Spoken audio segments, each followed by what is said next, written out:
Atlanta, Georgia, widely recognized as the home of Gone with the Wind. The city today is more broadly associated with economic success and endless urban growth. But a century and a half ago, Atlanta lay in ruins, burned to the ground during the calamitous days of the Civil War. Today, reminders of that era can still be found throughout central Georgia, and many are considered supernatural. From the spirits of wealthy plantation owners, to Union and Confederate soldiers, to the women they left behind. All are said to be inhabiting the places they frequented in life and now visit after death. The Ghosts of Atlanta, next on Haunted History.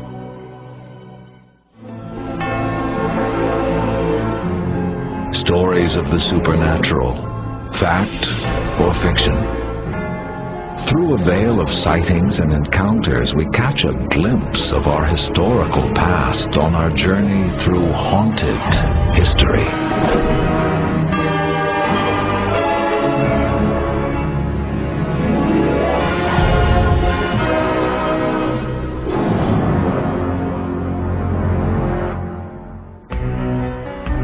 Modern Atlanta, Georgia, is considered by many to be the capital of the New South. Booming expansion over the last century has continually seen the old replaced by the new. In structures dating back to the Civil War, particularly those outside of the main city, there have been reported many spiritual reminders of the region's history. Atlanta's origins go back to 1837, when the Western and Atlantic Railroad built a small train station in central Georgia to house employees. First called Terminus for its railroad connections, then Marthasville after the daughter of Georgia's governor, the city became known as Atlanta in 1845. Atlanta being a female form of Atlantic, emphasizing the city's rail link to the sea. The area thrived for 20 years. Then disaster struck in the form of the Civil War. Union General William Tecumseh Sherman's march through Georgia left the city in ruins. But those who remained to rebuild Atlanta did so quickly, and the city became the state capital in 1868. One of the most famous Atlanta area houses to have survived the Civil War is the 1848 house, located in the nearby suburb of Marietta. Named after the year in which it was completed, the structure today is a highly rated restaurant. But the building is recognized not only for its delicious food, it is known for its mischievous ghosts, spirits of individuals who may have been associated with the house when it was owned by one of Marietta's founders, John Glover. He was the first mayor of Marietta. He had the first bank, he had the first hotel, he had the first restaurant, he had the first telegraph company, and he had what was then the largest manufacturing facility in North Georgia, a tannery. Pretty good for a guy who was only 38 years old. Mr. Glover's wife, Mrs. Glover, had 11 children with no twins. There were 5 girls, 6 boys, and the house was built with 17 rooms and 13 fireplaces, of which 6 of those original fireplaces still exist, and we still use them. Over the past 150 years, the 1848 house has had 23 owners. During General Sherman's march through Georgia, the property was owned by a man named William King. We like to say that that's when the North sent down their first urban renewal specialist, a little guy by the name of General Sherman. Mr. King invited Union officers to stay here, not because he was a Union sympathizer, but he knew if the officers stayed here, his property would be protected. Up until 1930s, I know that there were hoof prints still visible in the hallway here, where he would allow, or maybe he didn't allow it, maybe the Union officers demanded it, that they bring their horses inside the house at night to keep them from being stolen. While over 100 neighboring buildings were destroyed, the 1848 house was spared. It became a Union hospital. A dining area on the second floor, now called the Scarlet Room, was the hospital's operating center. Bill Dunaway purchased the 1848 house in 1992 and began redecorating. All of the classic haunting phenomena began to occur. Lights in an upstairs hallway flashed on and off for no apparent reason.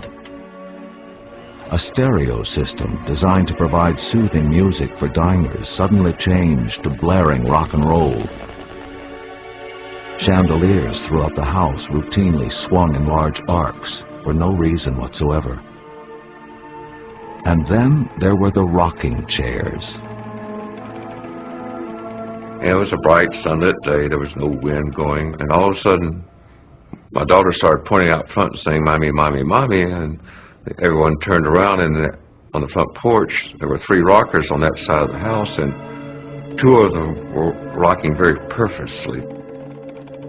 And my youngest daughter and I went over to the window, and the rocking chairs were as if someone was rocking them very forcefully and very rhythmically, rocking back and forth. And she said, "They'll stop in a minute." And they did. But there was absolutely no wind outside. It was a very still day.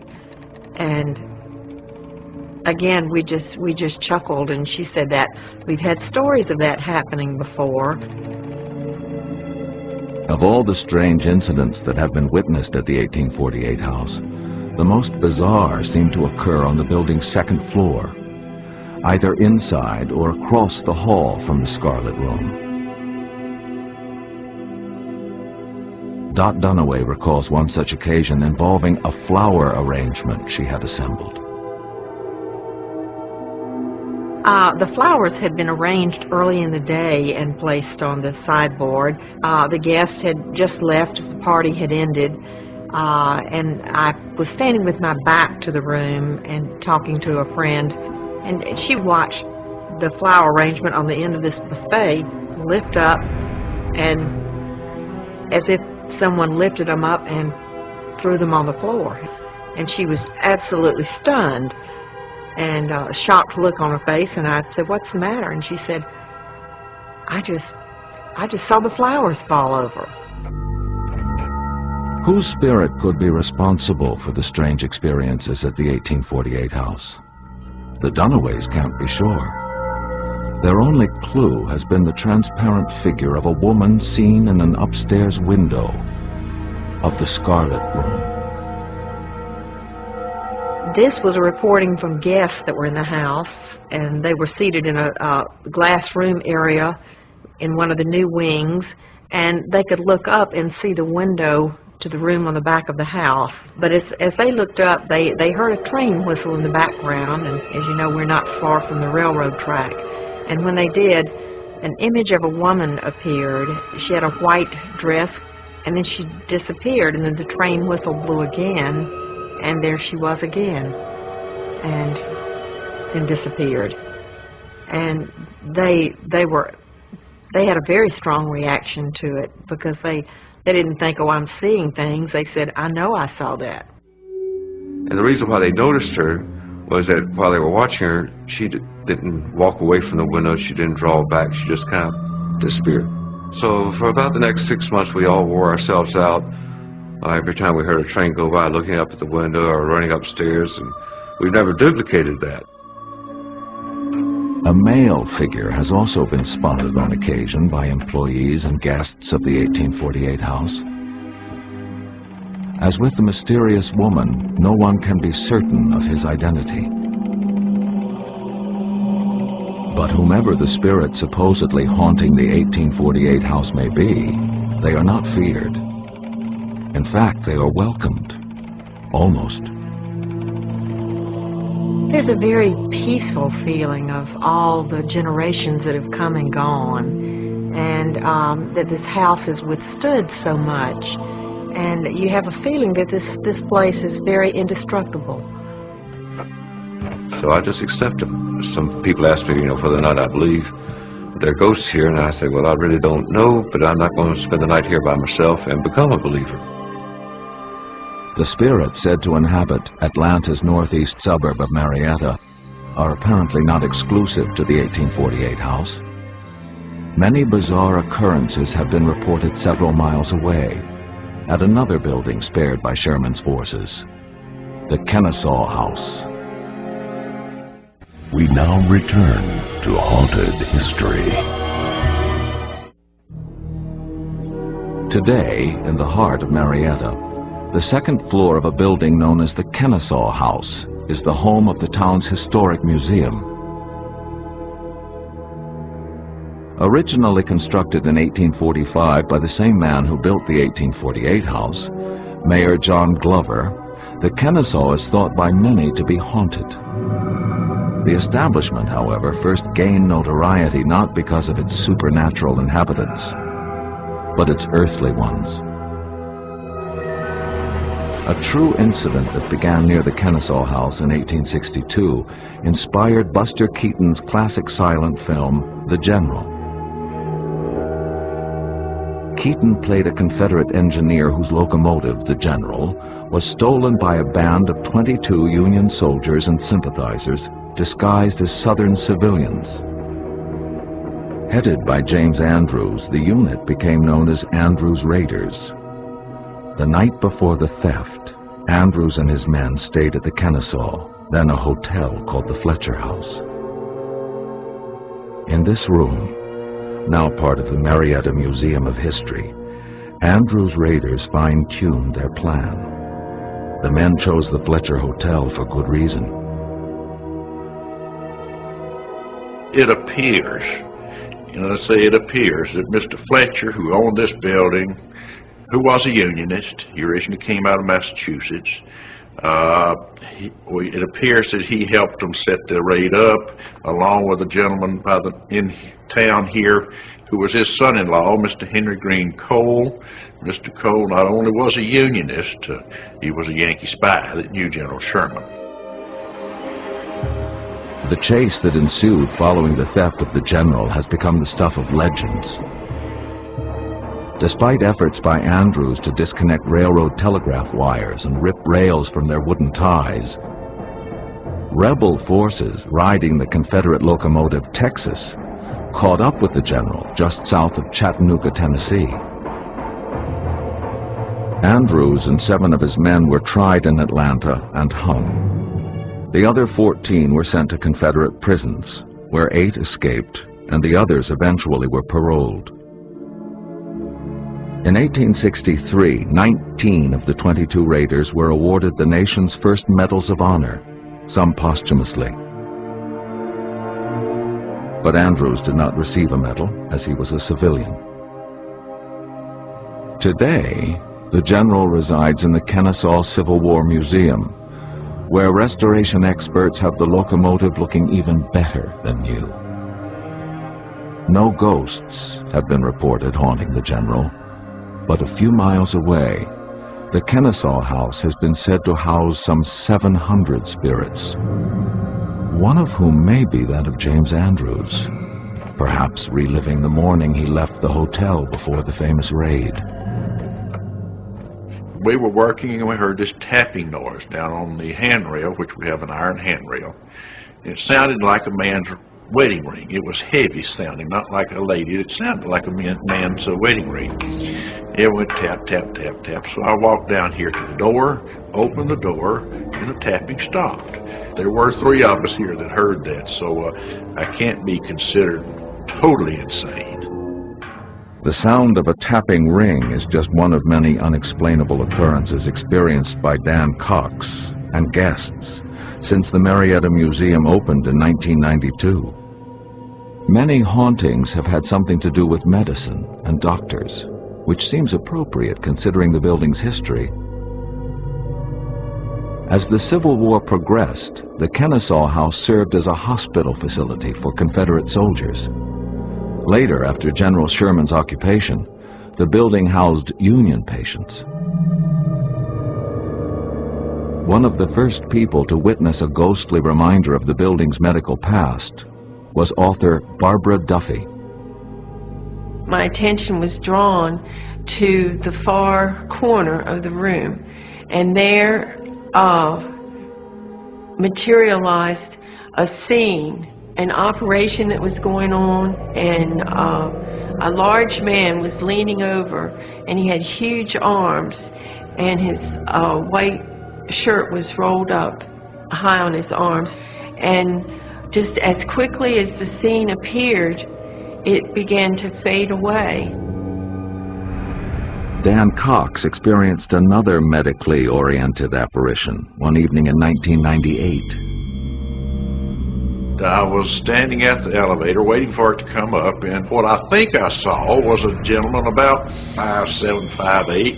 He had on a little flat hat, which I refer to as a riverboat gambler's hat, a cream-colored coat that struck him about mid-thigh. If I had to name him, he looked like a Civil War doctor.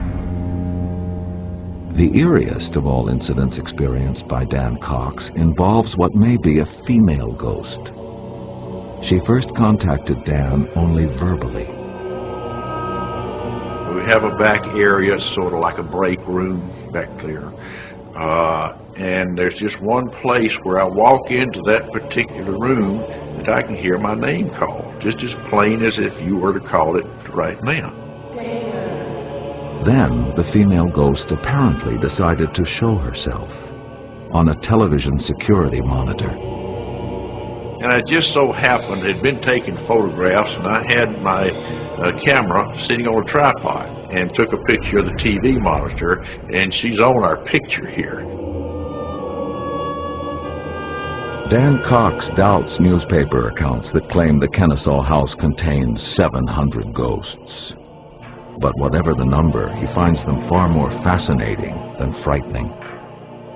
There's no ill feeling here, no cold, no electromagnetic fields, and none of the things that you see in Hollywood. This is a happy place, and if they are here, I try to keep them very happy so that they won't bother me. Haunted Central Georgia is ripe with tales of restless spirits. But no location can compare to the notorious prison where more than 12,000 Union soldiers died during the Civil War. Andersonville Prison. When we return, the devil and the angel of Andersonville. We now return to Haunted History. There are few, if any, sites in America more moving than Georgia's Andersonville Cemetery. Here, 12,920 men are buried, all Union soldiers who fought during the Civil War and found themselves prisoners at Andersonville. According to eyewitness accounts, the property may also be Georgia's most haunted. Today, only faint reminders of the prison remain standing. 2 sets of white posts, the outer post marking where the wooden stockade walls once stood, the inner post representing the dead line. Crossing it gave tower guards permission to shoot to kill. At the far corner of the former prison grounds stands a mock-up stockade wall, and examples of the shelter prisoners used to shield themselves from freezing temperatures or the blazing sun. Some fashioned makeshift lean-tos out of torn shirts or jackets.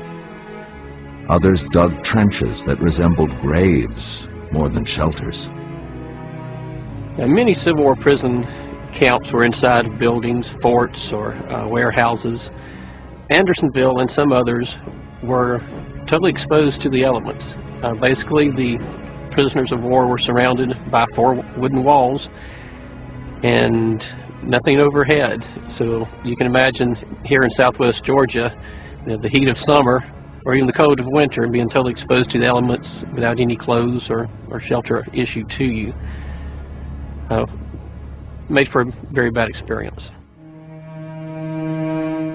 29% of all prisoners who entered Andersonville never came out alive.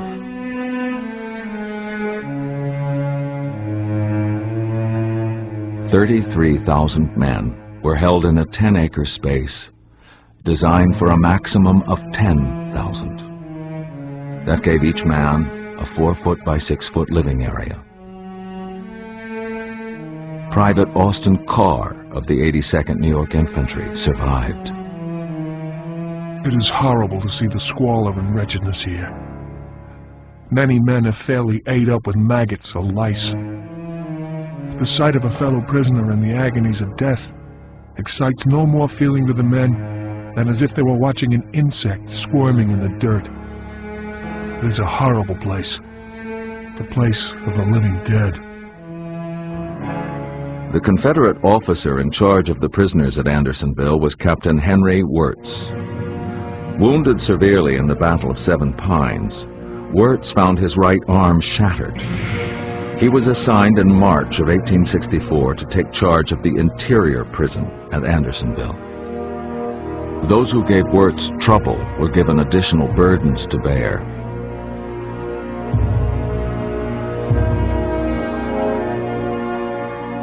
Like thousands of other inmates, Josiah Brownell of the Harris Light Cavalry viewed Wirtz as the devil.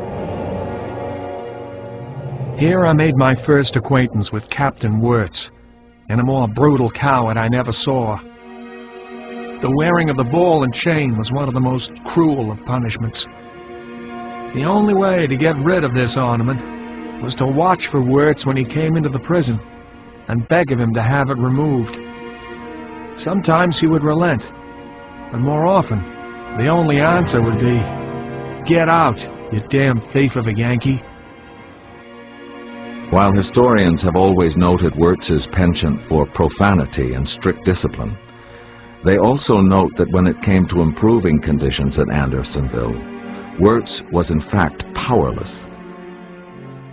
Being a captain really hampered him because he was outranked by other officers with the infantry and the artillery and the camp commander. So here was Wirtz as a captain responsible for the prisoners, and he could say, we need this or that, and this is what needs to be done with the prisoners. But he had superiors he had to convince as well. If Captain Henry Wirtz was viewed by Union soldiers as the devil at Andersonville, Father Peter Whalen was viewed as the angel. Born in Ireland in 1802, Father Wayland immigrated to South Carolina, then to Savannah, Georgia. There he was asked to go where many priests had gone before and quickly left, Andersonville. Wayland, however, did not leave. Living in a small hut a mile outside the prison walls, the priest served the prisoners of Andersonville every day from June through October of 1864, when most Union soldiers were transferred.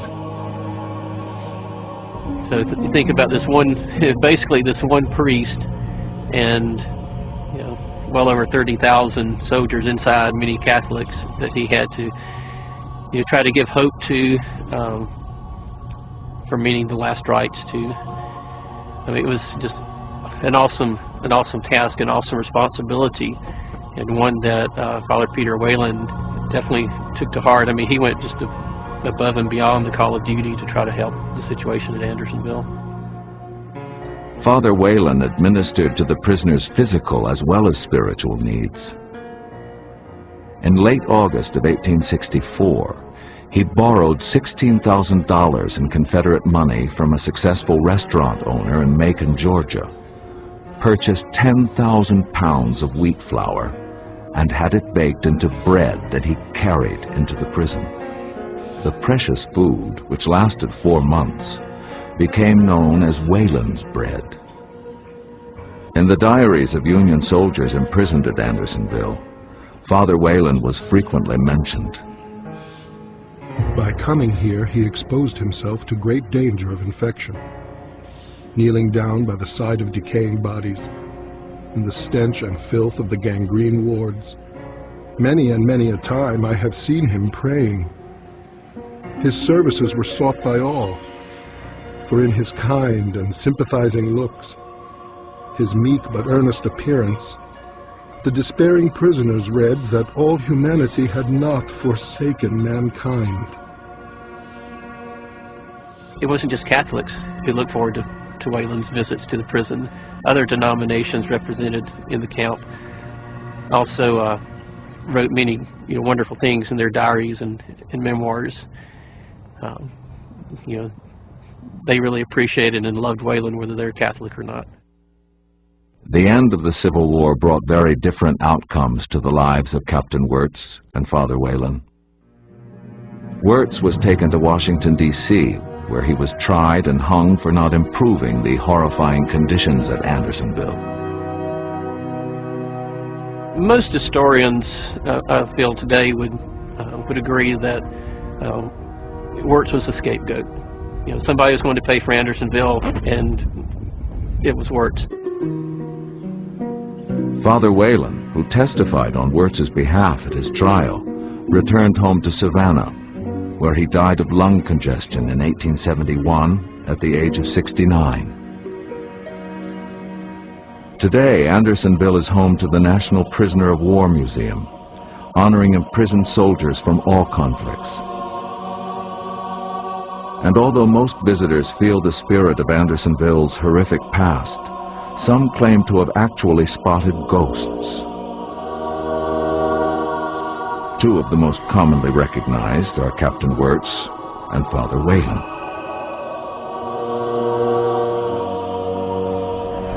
Wirtz is frequently sighted in a stockade guard tower, continuing to survey the thousands of Union soldiers under his control. The spirit of Father Wayland has also been viewed on the prison grounds. Some have said the figure of the priest appears to be real, as if part of a memorial program. But then he becomes transparent and disappears. Although Cultural Resources Specialist Alan Marsh has not seen a ghost at Andersonville, he has heard many eyewitness accounts. And he has no doubt that the spirit of the two men, whether in ghostly form or as a strong presence, continues to be felt.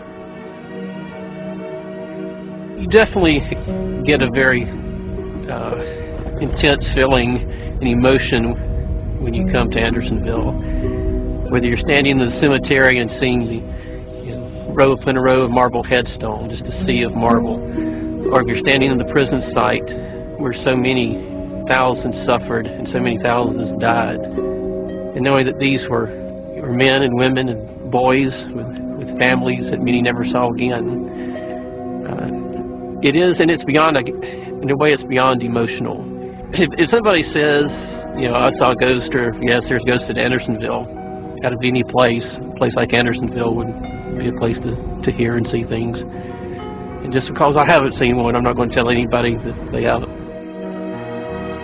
Not all of Georgia's ghostly tales originate from instances of death and destruction. One of the area's most famous stories of supernatural entities involves a beautiful garden setting that still exists today, and the ghosts that apparently continue to visit. We now return to Haunted History. Many stories involving hauntings and supernatural activity have their roots in some form of violence. The story of Georgia's Barnsley Gardens, however, has its roots in love. A passionate, enduring romance between a wealthy British-born businessman, Godfrey Barnsley, and his young bride Julia, from the prominent Scarborough family of Savannah. In the early 1840s, having been married for 12 years, Godfrey and Julia surveyed their newly purchased Georgia property, envisioning a grand dream. Godfrey imagined beautiful gardens that would rival those of European royalty. Julia dreamed of a fabulous country home where she could raise their 6 children in a quiet, refined manner. For Godfrey Barnsley, a highly successful exporter of cotton to Europe, such dreams could become reality. this became a grand showcase of the South. And trees, plants, and shrubs were brought from all over the world. And, of course, he was one of the wealthiest men of the South. He had the means to do this at that time. Godfrey and Julia called their estate Woodlands. As the gardens began to take form, they covered nearly 30 acres. At the same time, workmen began to construct the two side wings of what would be the grand manor house. The dream of Woodlands was indeed taking form. But then, tragedy struck. In 1845, with Godfrey in Europe on business, Julia became seriously ill and was taken home to Savannah to be treated by her family physician. When Godfrey learned of his wife's condition, he immediately headed back from Britain, but he was too late. He arrived a few hours after her death. He was naturally crushed. He buried her in Savannah. He came back, made arrangements for the children here, but felt at that moment there was no reason to complete the big house. Julia was gone. Falling into severe depression, Godfrey became involved in the growing movement of spiritualism. According to his memoirs, he returned to Woodlands in 1846 and saw the spirit of his deceased wife.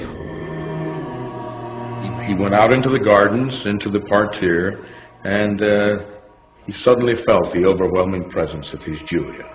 And he thoroughly believed that she was here and that he saw her reflection in the pool of water under the fountain. Actually, he felt that he communicated with her, that he saw her and walked and talked with her, he said, and felt that the spirit of Julia would remain in the gardens throughout eternity. Suddenly, Godfrey's enthusiasm for completing the manor house was renewed. Godfrey explained to others that Julia told him she wanted him to complete the house.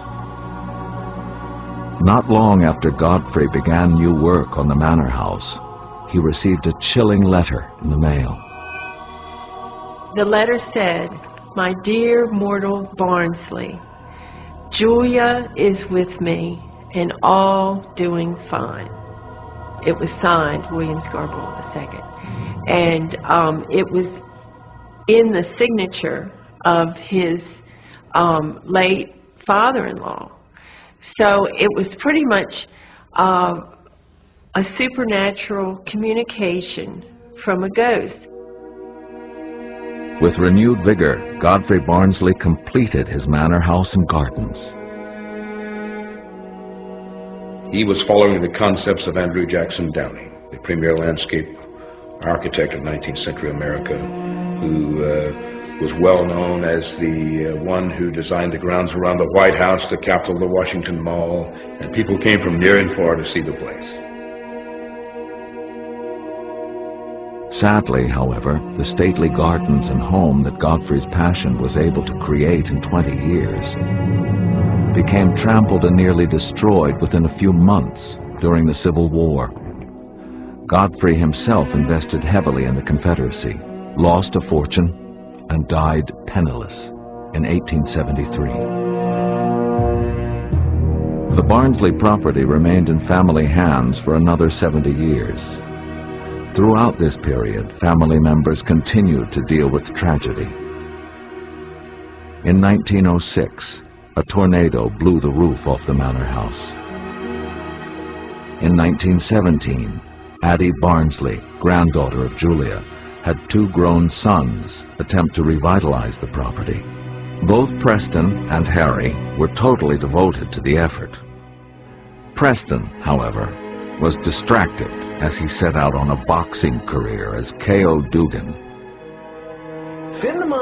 The more Preston traveled, the more Harry felt burdened with the task of restoring the property.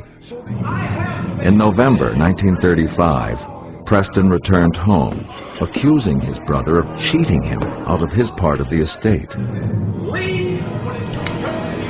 Finally, it ended up that they had the final argument down in the basement of the house here in a little office they had, and ended up in tragedy with Preston running Harry through the house, firing at him with a pistol.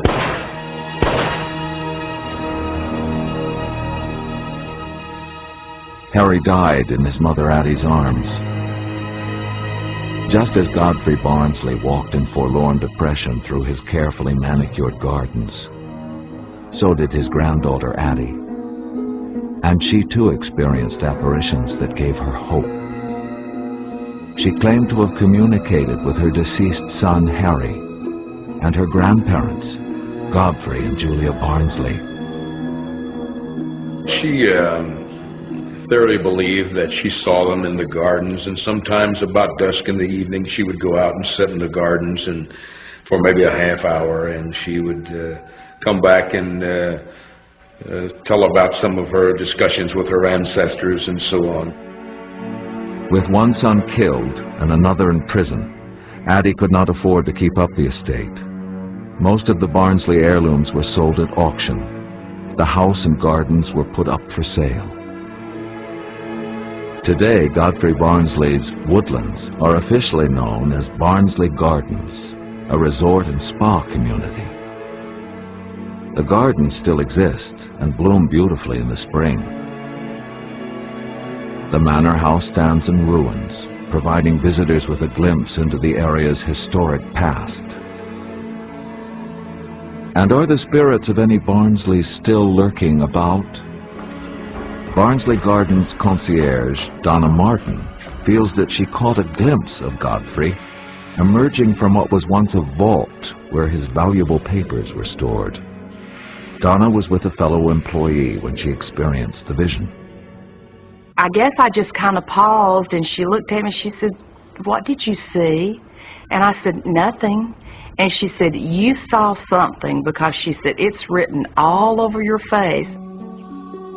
Those who work at Barnsley Gardens may be doubtful that Julia or Godfrey might one day be seen again in the reflections of the fountain, but they view the beauty of the gardens as a testament to their passionate feelings for each other, an extraordinary love that will last as long as the gardens and ruins allow. When Haunted History returns, the stunning plantation house of Lockerley Hall and the beautiful young woman who haunts it. We now return to Haunted History. Before the city of Atlanta became the Georgia state capital, the town of Milledgeville played that role. Wealthy members of Georgia society to wine and dine. One of the most popular spots on the Milledgeville social circuit was a lovely plantation home called Rose Hill. It was built in 1852 by landowner Daniel Reese Tucker for his wife Martha and daughter Emma. Daniel Tucker made his money raising cotton, corn, and sweet potatoes on a 10,000-acre plantation. It extended over 3 counties, and the story has it that if you rode a horse from any part of the property to the other end, you could not complete that journey in one day. Rose Hill was known to be the place in Milledgeville to hold the grandest parties and balls. Daniel, Martha, and Emma Tucker were considered the perfect hosts. Based on what his friends wrote, and particularly after his death, he seems to have been very loyal. He seems to have been a man of integrity. He was a man who gave a great deal to his friends. Frankly, I think he was a people person. And I think he enjoyed people and he wanted to be surrounded by mobs of people. And that's one of the reasons I believe he built this house. Unfortunately for Daniel Tucker, arthritis forced him into a wheelchair at the age of 50, just at the time when his slaves were being freed by Union forces entering Georgia. It is documented that Martha Tucker stood firmly at her front door as Sherman's troops passed, hoping that Rose Hill would be spared the Yankee torch. The arthritic Daniel Tucker watched from a balcony above. The Tucker way of life was about to change, drastically. Everybody hunkered down and tried to pretend that it wasn't happening. You couldn't very well pretend when you had 3 times as many soldiers sitting out on your front lawn as there were people in the town. You couldn't very well dismiss it. The Rose Hill Mansion survived the Civil War, but both Daniel and Martha Tucker died shortly after the conflict ended. Their daughter Emma took over the house. Well, my only assumption is that, one, she had enough money to be able to support the place, which she did. Being married to George Royal Assembly, she could afford to take the place up. After Emma Tucker died, Rose Hill passed out of the family and was purchased by R.W. Hatcher, who renamed it Lockerley Hall after his ancestral home in Scotland. When Hatcher passed away, the home became the property of a company specializing in the mining and distribution of kaolin, a rare fine pottery clay found in abundance on the property. During this time, the house was used primarily for corporate guests. It was then that the ghosts of Lockerley Hall reportedly made their presence known. The first sighting was thought to be the spirit of Daniel Tucker. The cook was in the kitchen, and she came walking out as she would ordinarily to go upstairs. And all of a sudden, she stopped because standing in the hallway in front of the old butler's stairway was an elderly gentleman dressed in a long tan trench coat. And he didn't say anything, and he was only there for about 60 seconds, and then he disappeared. Of all rooms in Lockerley Hall, the most spiritually active is the one once occupied by Emma Tucker. Emma has apparently made herself known on many occasions, in a variety of ways. The first to see Emma's ghost was a painter working in her former room. And he said that he turned around while he was painting, and there was a woman standing there with long hair and a dress down to the ground, all dressed in white, and had no idea what to think or what to say. And in a few seconds, maybe 30 seconds, she disappeared. Emma Tucker next appeared to a guest who was staying in her room. An English gentleman was upstairs in the bedroom that was known as Emma's room. And he was getting into bed when all of a sudden he looked up, and there was the vision of the young woman all dressed in white getting in on the other side of the bed next to him. He became so frightened that he jumped out of bed, grabbed all his belongings, and raced out of the house half naked, never to return again. Emma Tucker has been sighted dozens of times, but only once has she made her presence known through sight and sound. There was another guest at Lockerley Hall who was given Emma's room, and she was standing in front of the mirror unpacking her toiletries, and eventually she began to brush her hair. All of a sudden she was startled when she heard a voice saying, "Why are you sleeping in my room?" And she turned around, and there was the image of a young woman all dressed in white, a white gown all the way to the floor, with long hair, who was standing in the front of the fireplace. Why would Emma Tucker's spirit be the one to consistently haunt Lockerley Hall? Historically, ghosts return to the place that they loved the most when they were alive. And this has happened over and over and over again. And I think perhaps Emma loved this place, and that was her room, and she's happiest here. And what do Lockerley Hall's administrators and Daniel Tucker's descendants think of their historic mansion being haunted? I'm not dead yet, so it couldn't be me. But it may be one of our antecedents who is trying to get rid of all of these people that have come into the place in recent years that did so much damage to it. And if there was any excuse for a ghost to be here, that would be it. The dramatic history of Georgia during the Civil War is ripe with legends of spiritual encounters. Any period of death and destruction conjures up images of ghosts, either sadly returning to the places of their demise, or happily wanting to revisit venues they considered home. Atlanta and its surrounding communities have played unique roles in the history of the state and of the entire South. And whether the spirit of the South takes the form of a ghost or a simple feeling, it serves as a strong reminder of the rich and colorful past of the capital of the New South, haunted Atlanta.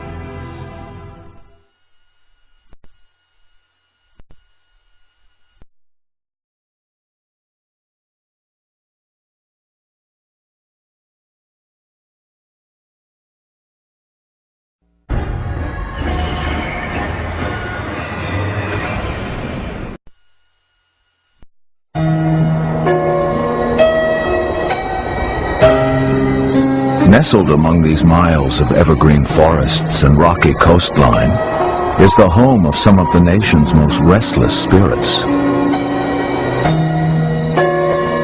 Innocent women convicted of witchcraft, a disgraced politician who committed suicide, and a notorious gangster who wasn't ready to die. It is the home of horror author Stephen King, a land where curses of greed, lust, and fateful lovers stalk the valleys and forests, making this idyllic northern frontier a phantom's paradise. The Ghosts of Maine, next on Haunted History. Stories of the supernatural, fact or fiction.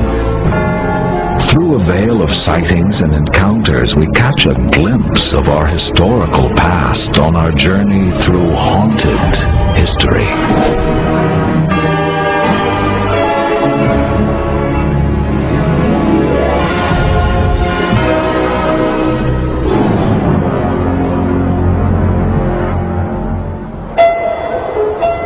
Maine. Its haunting natural beauty is undeniable. Its isolation and loneliness a fertile playground where the imagination can play tricks on the mind. Those who know the shadows of Maine say it is also a residence for spirits who find easy prey in this landscape of secrets in the northern frontier. Maine is a place of secrets, and part of that goes back to the stoicism, the no outward show of emotion, the silence. Individuals have secrets, hence communities have secrets, the state has a secret. Stephen King has been mining a mother lode of secrets about Maine for 25, 30 years now. I always said, when I went away to college and people wanted to know what's Maine like, I would say, read Stephen King's Salem's Lot, because he captures the community way. Take away the vampires, and Stephen King captures what Maine is like in his stories. Maine has a history of lumbering, river driving, shipbuilding, and sailors on the seas. I think a lot of people had a chance where they would go out to work for the day and they would risk their lives on a daily basis.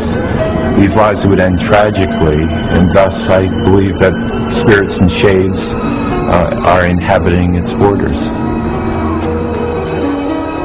One of the most notorious hauntings involves an early pioneer of Maine, a surveyor named Jonathan Buck, who in the mid-1700s traveled north along the Penobscot River to map the new colony. And he ended up founding this plantation that was Buckstown, later Bucksport.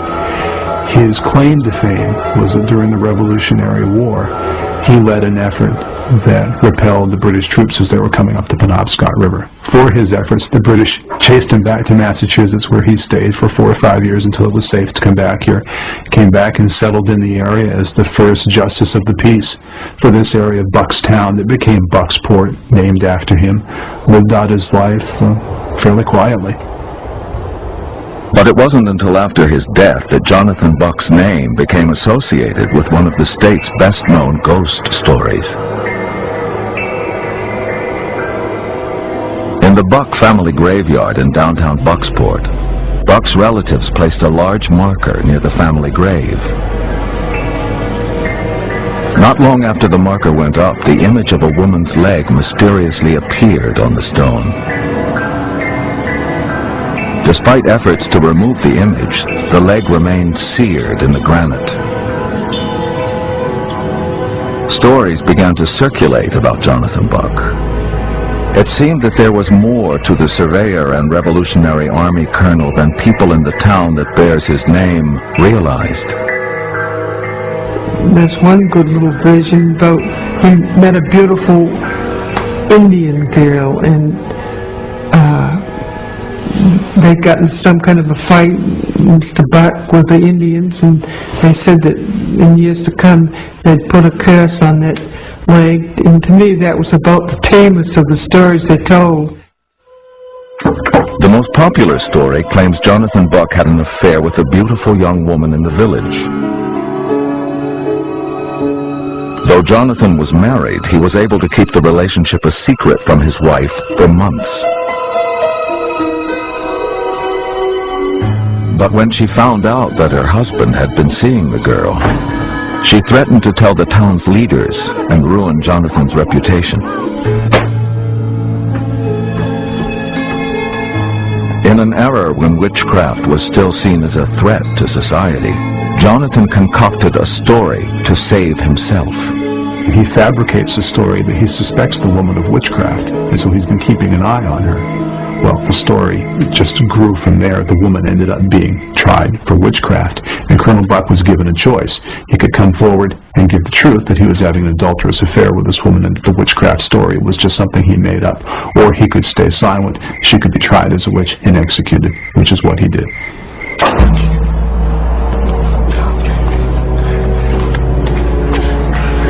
Legend has it that as the noose was being placed around the woman's neck, she uttered a curse, that Jonathan Buck would rot in hell and she would return to dance on his grave. Dance on your grave! According to the story, when Jonathan Buck died several decades later, the curse of the accused witch came home to roost. The shape of her leg seared into the gravestone of the lover who used her and then sent her to her death to protect his reputation.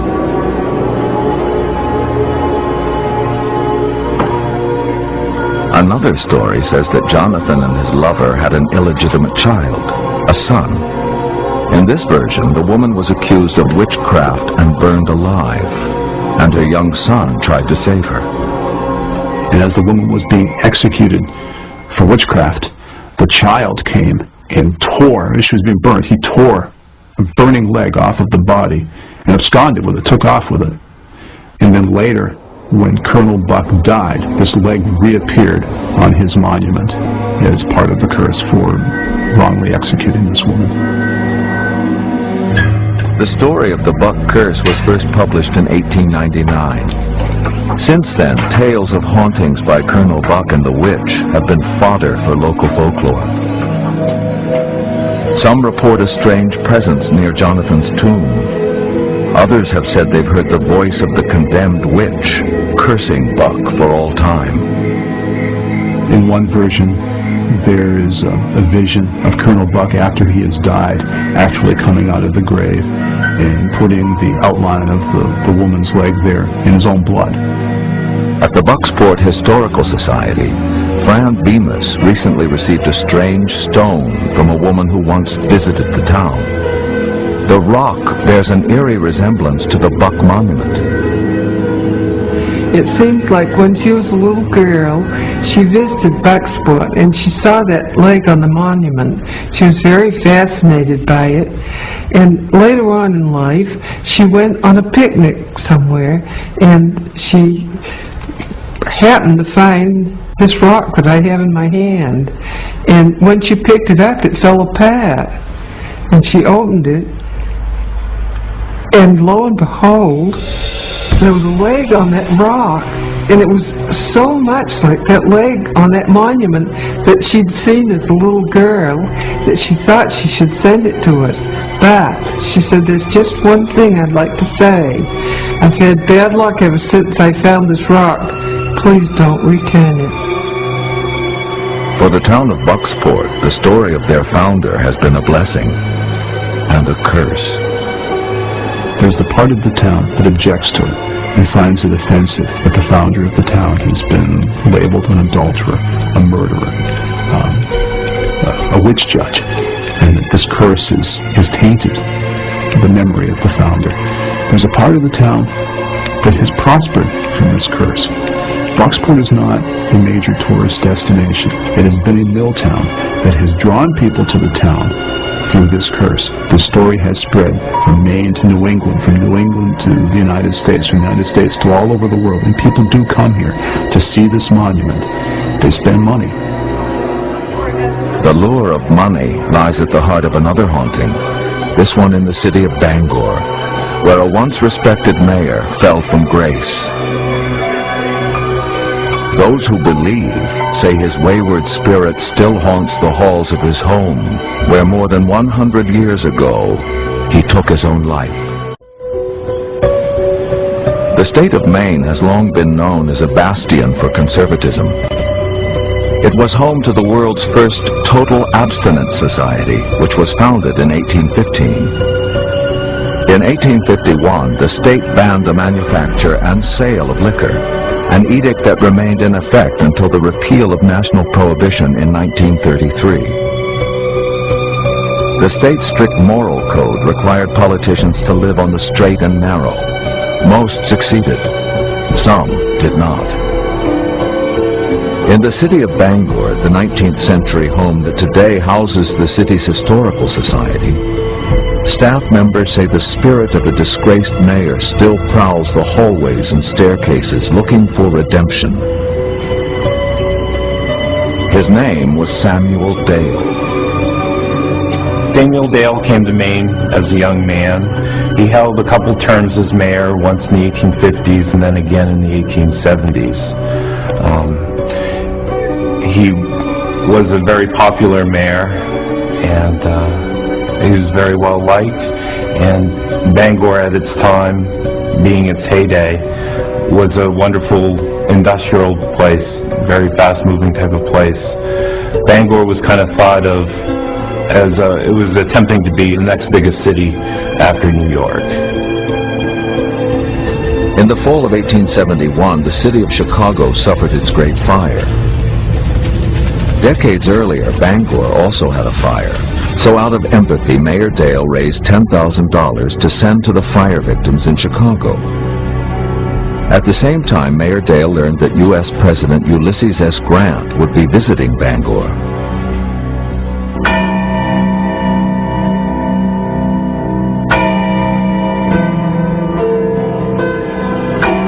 Wanting to make a good impression, he arranged to throw a lavish party, one where every guest received an expensive gift to mark the occasion. But Mayor Dale made one major faux pas. He invited all the social people of Bangor and only made one mistake. He forgot to invite the guest of honor, which would have been Ulysses S. Grant.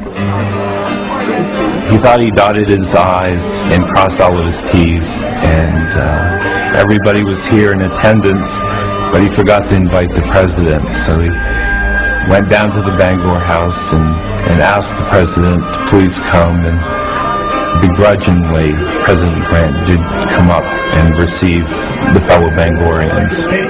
President Ulysses S. Grant. Mr. President,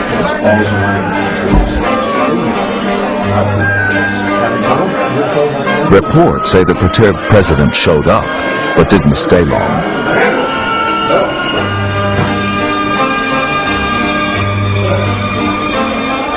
The party, by all accounts, was still a rousing success. During the event, Mayor Dale continued to solicit funds for the Chicago fire victims as the gifts were bestowed upon the guests. The next day, Dale received some disturbing news regarding the $10,000 raised for the Chicago fire victims. It was missing. News from the city solicitor came. He actually came to the front door and knocked the day after Mayor Dale had his party, and just said that Mayor Dale was in charge of getting the funds to the Chicago victims, and those funds never arrived. And did Mayor Dale have any knowledge of what had happened to the funds? $10,000 is missing. Nobody can find it. They started looking at Mayor Dale, looking at the fact the house had repairs, remodeling, had the party. Over the next few months, the public became convinced Mayor Dale had stolen the money to pay for the party. For the once popular Dale, the derision was apparently too much. On Christmas Eve, 1871, he sent his wife and 2 foster children to church.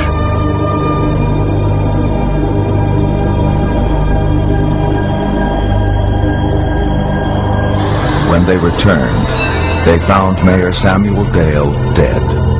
Most believe it was a suicide. One account said they found him in the bathroom. One account they said they found him in his bedroom. It was really a conflicting area where they found him. We do know that his stomach was taken and sent to Boston to be analyzed to see if he might have killed himself. Nothing ever really came back. It was kind of like hushed up from then on. And supposedly he died of a stomach ache. Well, you don't die of stomach aches.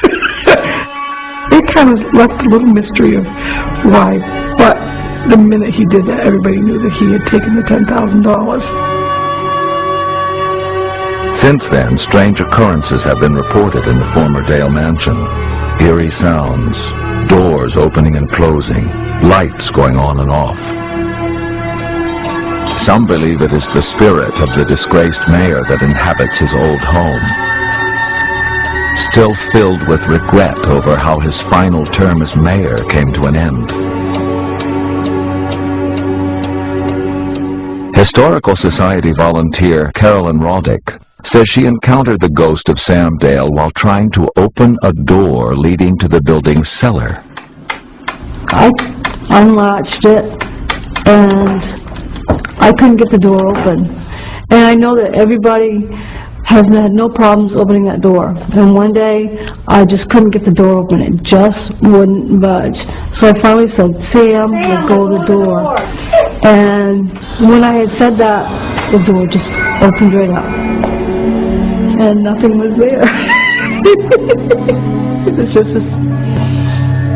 this image of, there was no image, just this, it was just this thing holding the door and it let go. It's unbelievable.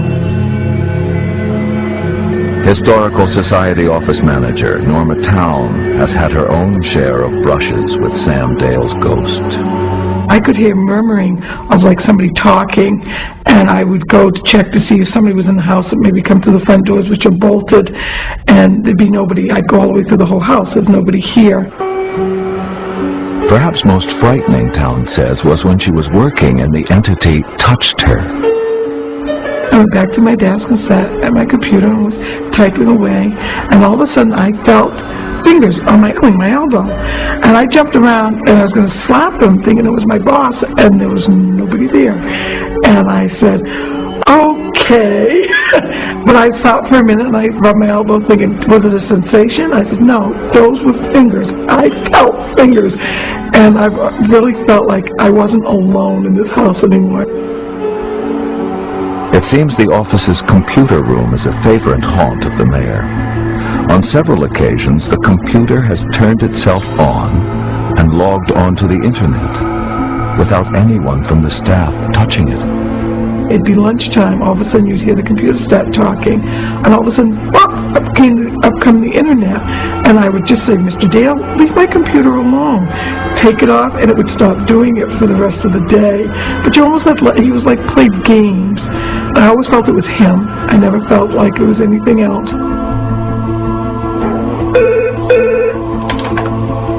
Good afternoon, Bangor Historical Society. How may I help you? Other bizarre happenings go on in the Society's offices. Thank you. Bye. Paperwork will move from one part of the room to another. I put a piece of paper down. I know it's there. I set it on my desk. I find it somewhere else. Like, how did it get here? You know, I was just working on it. A prankster. Look at that. It's irritating. For those who believe, the spirit of Bangor Mayor Samuel Dale is alive and well and living at his former residence. I am a believer that not only do people continue to have their spirits here, but I believe that buildings, through their histories, also have some spirits too that linger. There's days I walk in here and I feel like there's somebody else here besides me if I'm alone. You know, you get little prickles in the back here, your hair stands up, and I'll just say good morning, and just leave it at that. I don't question anything else of why, but I've always tried to have that conversation. Communicating with the dead may be a pleasant pastime at the Bangor Historical Society. But 20 miles away in the chilly waters of an iced-over lake, the spirit of a murdered woman has made her presence known, and her message is clear. She is not at rest.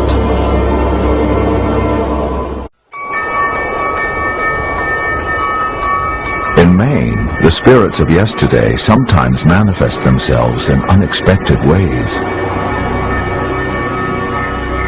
14 years ago, Bucksport resident Cheryl Leach and her 17-year-old daughter began having a series of nightmares. Night after night, they would see the same vision, a woman underwater, frantically looking for something. I really didn't want to have these dreams, so I put them off.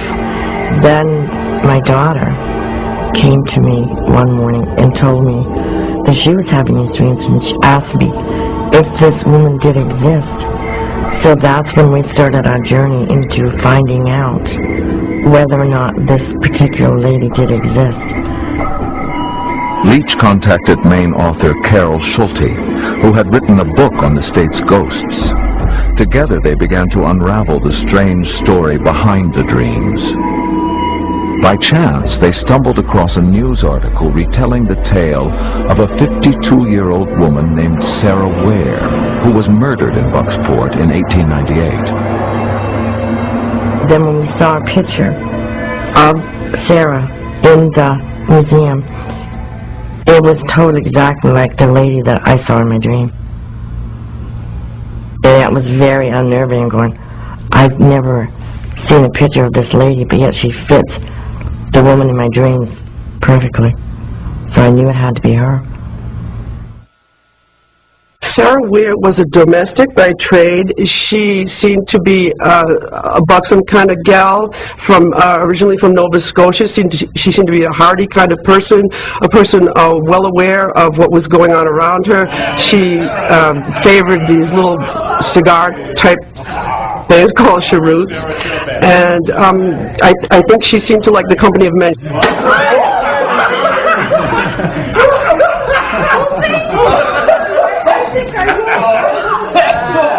There are several versions of what happened to Sarah Ware.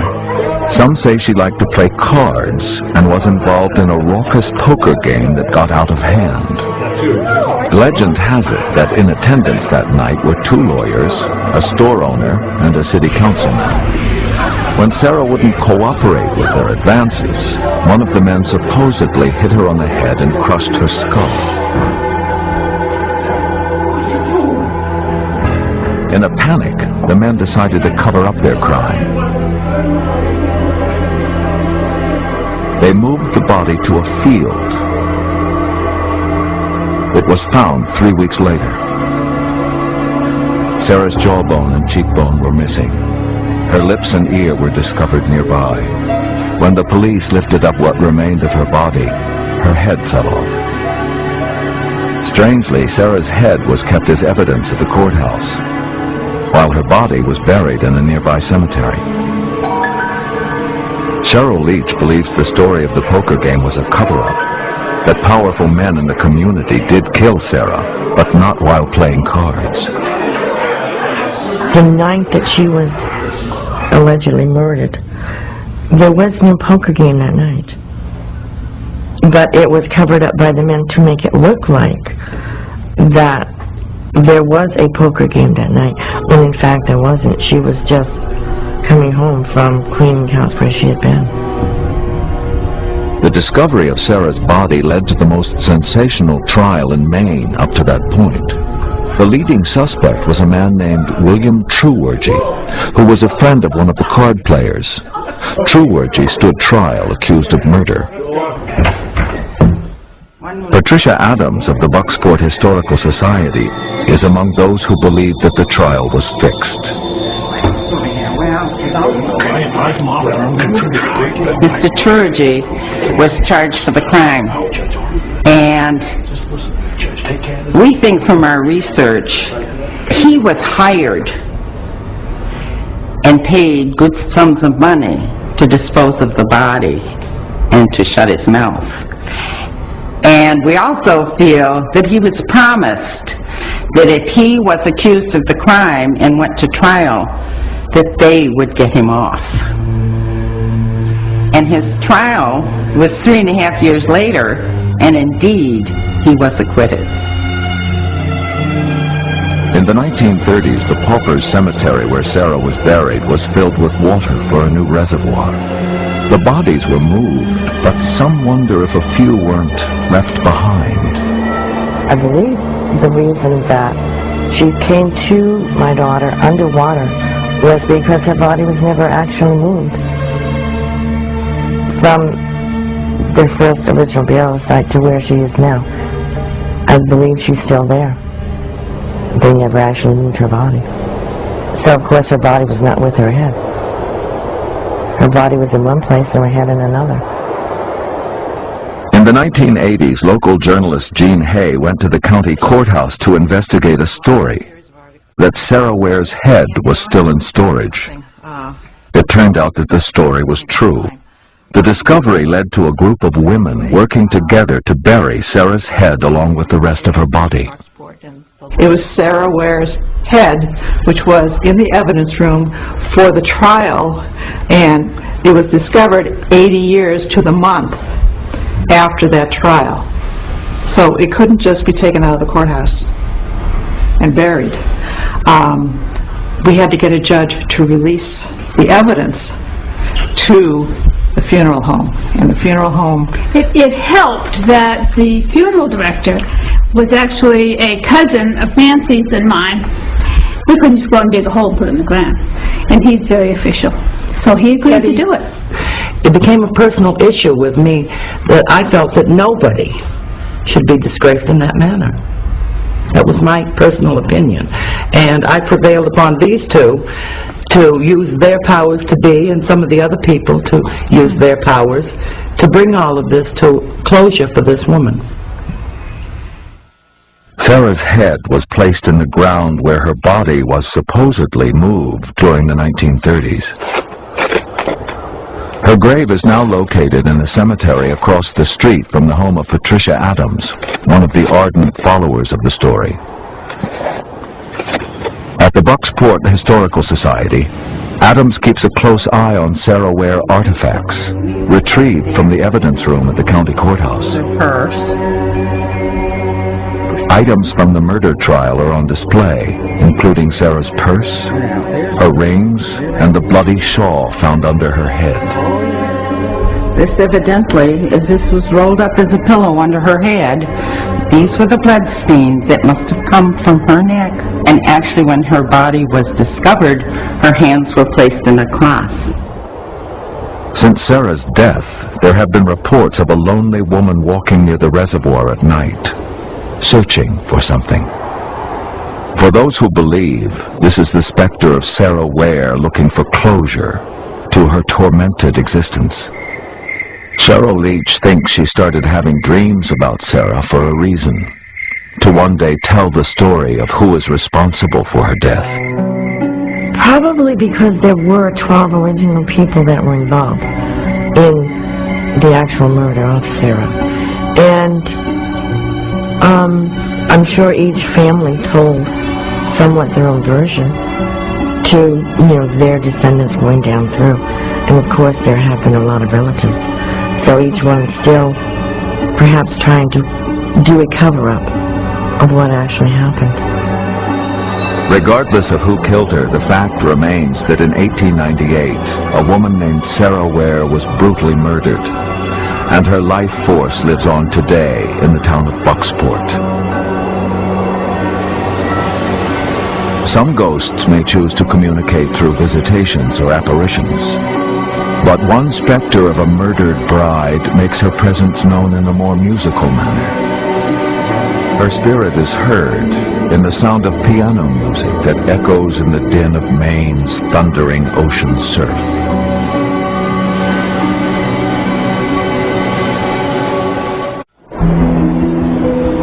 Maine's rocky coastline is dotted with hundreds of historic lighthouses, beacons that for centuries have guided fishermen home on foggy nights. The first lighthouse in Maine was constructed in the late 18th century. Today, all but one of these outposts are unmanned. Automation keeps them running trouble-free. But 100 years ago, the technology of the time required that an operator had to keep the lights in these seaside towers burning. Without lighthouse keepers, the lives of hundreds of sailors would be at risk. Some of Maine's lighthouses are on shore, making them accessible by road, but a lonely few are offshore, on barren islands just off the Maine coastline. One of the most isolated lighthouses in the state is located on Seguin Island, 3 miles off the coast of Portland. It's here at the mouth of the Kennebec River that one of the state's most notorious murders allegedly took place. A story of isolation and insanity that would be right at home in a Stephen King novel. Where the mouth of the Kennebec River meets the Atlantic Ocean is one of the roughest seaways on the East Coast. In calm weather, getting to and from the mainland out to Seguin is a very easy thing to accomplish. But oftentimes, in the fall and the winter months, the seas can be very rough. And so even though you can see the land 2 miles away, you could as well be 1,000,000 miles away because it's difficult to get to. George Washington commissioned construction of the lighthouse while he was president. It was manned from 1795 until 1985 when it became automated. The lighthouse still uses its original first-order Fresnel lens from France, which for its time had the greatest range of light. Even on stormy nights, the Seguin light can be seen up to 25 miles away. The lens, which sold for several $1,000s in the late 1700s, is today worth millions. During the light's first 50 years, life on the island was torturously tedious.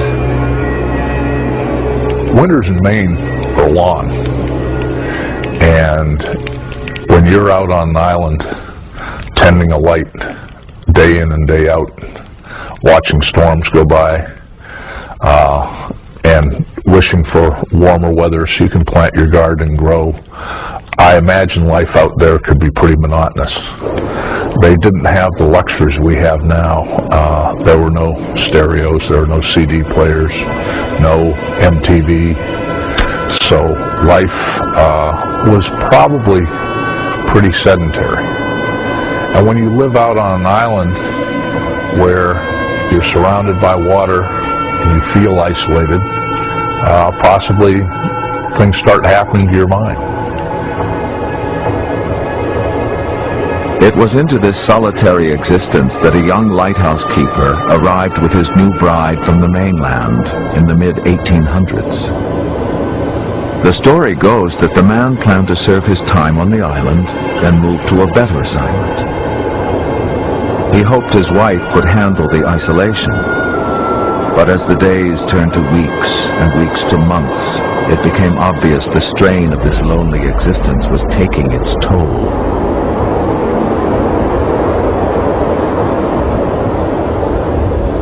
To try and save his bride from going insane, the lightkeeper came up with a plan.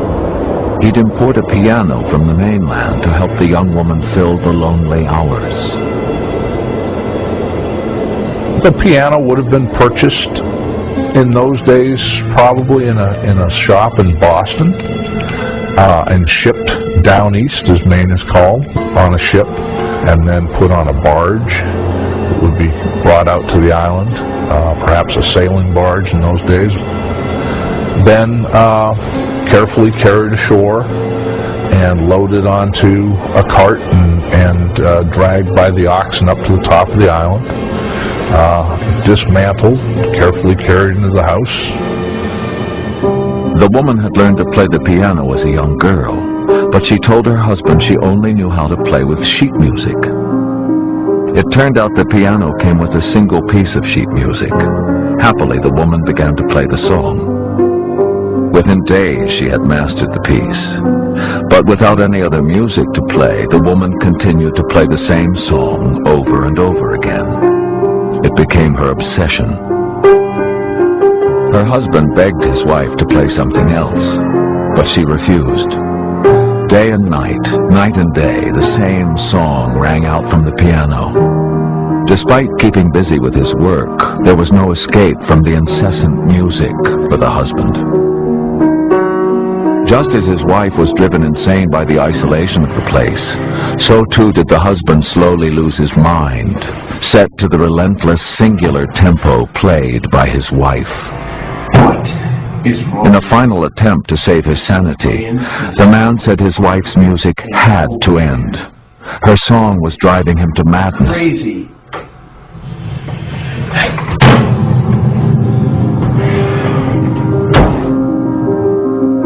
But she didn't stop. She couldn't stop. Playing the song became her addiction.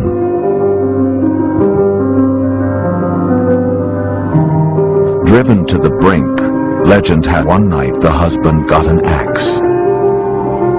He crept into the living quarters of the lighthouse while his wife played. Slowly, he made his way into the room, and in a horrific act to bring silence to the island, killed his bride in mid-song.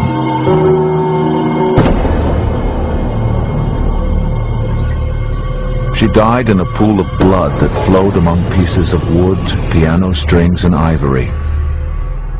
The man got what he wanted. The quiet was deafening. So much so that he committed suicide. The couple's bodies were found weeks later after the lighthouse light went out. There are limited records of those who served on the light in the 1850s. Philip Germain believes the story of the axe-wielding keeper and his bride could be true. People died at lights. I've seen the records where it's simply stamped deceased, and it doesn't say anything as to why. We haven't been able to find out what happened or how. But of course there was no hospital. There was no Coast Guard to phone readily on a VHF and say, bring a helicopter, somebody's got appendicitis. So people did die, the children, wives, husbands. And this was there are people buried on the island. We don't know specifically where, but we do know that people have been buried on the island in the past. It was a rough life. Visitors to Seguin Island have reported strange sights and sounds while on the small speck of land. Some have reported catching a glimpse of a young woman who walks around the lighthouse. Upon inspection, no one is found. Others have seen the figure of a man dressed in century-old clothes, working in the lighthouse tower. Most report hearing distant strains of a piano, the same song playing over and over again. ethereal music drifting in and out of the soft sounds of the pounding surf.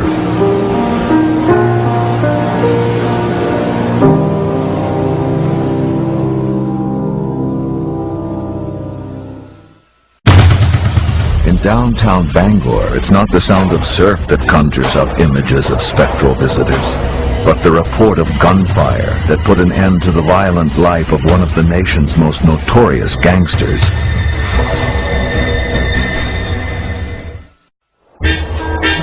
In the fall of 1937, one of the nation's most elusive gangsters made his way to the early snows of the Maine winter. His name was Al Brady, a bloodthirsty killer wanted for a slew of robberies and the murder of 2 police officers and a store clerk. Brady traveled with 2 notorious outlaws, James Dalhover and Clarence Lee Schaefer Jr. An FBI report on the men at the time said the trio would make the Dillinger gang look like a bunch of pikers. They crisscrossed states from Maryland to Illinois, stealing cars, holding up banks and jewelry stores, and killing anyone who got in their way. In October 1937, the trio traveled to Maine to purchase guns. They were especially fond of .45 caliber handguns and the rapid-fire Thompson submachine gun.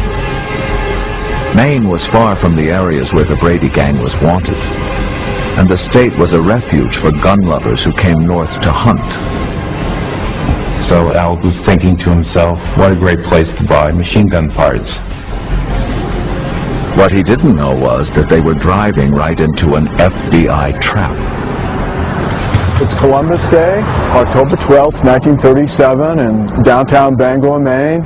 Gorgeous October morning. The sun is shining, probably in the 40s. That's warm for October in Maine. About 8:20, the Brady gang, 3 members of the most wanted gang in America, they drive down Main Street, come right down through here, Central Street, with the intention of picking up a submachine gun that they boarded the week before at a sporting goods store, Dakin's. The gang parked the car. Dalhover and Schaefer got out and slowly made their way to the sporting goods store. Brady waited in the back seat. Inside the shop are 2 FBI agents, including sharpshooter Walter Walsh.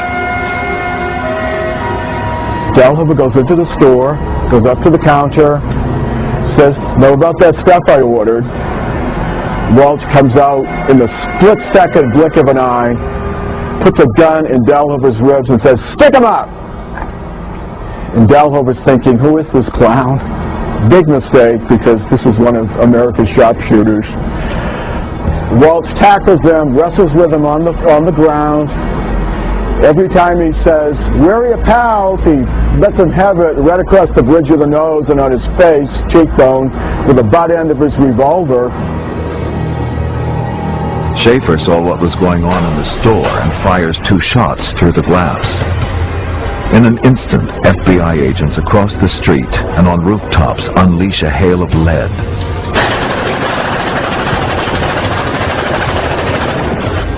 Schaefer fell dead in the street. The FBI quickly surrounded the car and pointed their guns at Al Brady. Right after Schaefer was shot, 4 FBI men race over to the Brady car and order Brady out. They say, "Come on out, Brady," with their hands up. So Brady puts his hands in the air, he slides along the back seat of the car, and just as he opens the door and gets out on the running board, he gets out and he starts firing at the FBI men. They open fire. Brady runs about 15 or 20 feet into the street, and he falls right here. But the shooting was not the end of Al Brady's visit to Bangor. Immediately following his death, Brady's body was buried in an unmarked grave at the city's Mount Hope Cemetery. Since his demise, the location of Brady's grave has led to rampant speculation and stories of his haunting. I'm standing here at Mount Hope Cemetery on the outskirts of Bangor. I'm standing very close to the grave of Al Brady. He was buried on October 15th, 1937. The grave is unmarked. Very few people know where it is, but with a little bit of asking around, it's not exactly a secret. You can find it in a remote corner of the cemetery, which actually is controlled by the city of Bangor. The grave was unmarked because Brady had no close family. He died 900 miles from home, and here's where he's laid for over 60 years. Glimpses of Brady's figure have been seen patrolling the graveyard and the spot where he died. A few years ago, a group of school children decided to find Brady's grave and place a marker on it. Every time the kids attempted to mark the gangster's final resting place, the marking would disappear, usually within a day. Some say the distant sound of gunfire can be heard in the still of the night, a reminder that a killer died a bloody death at the hands of the FBI.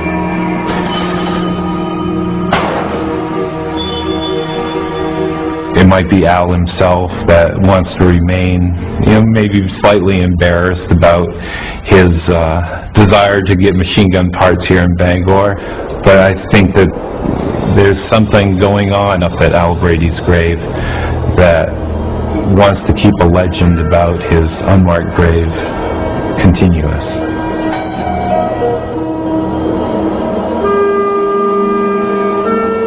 His ghost is ever present in this remote corner of Mount Hope Cemetery. It's also present on Central Street, where he died. Every time I walk the street, I always feel like I'm walking over his body. Schaefer died in the street. Dahlhofer was jailed and executed a year later for taking part in the murders. Today, a plaque marks the spot on Central Street in Bangor where the gang met its bloody end.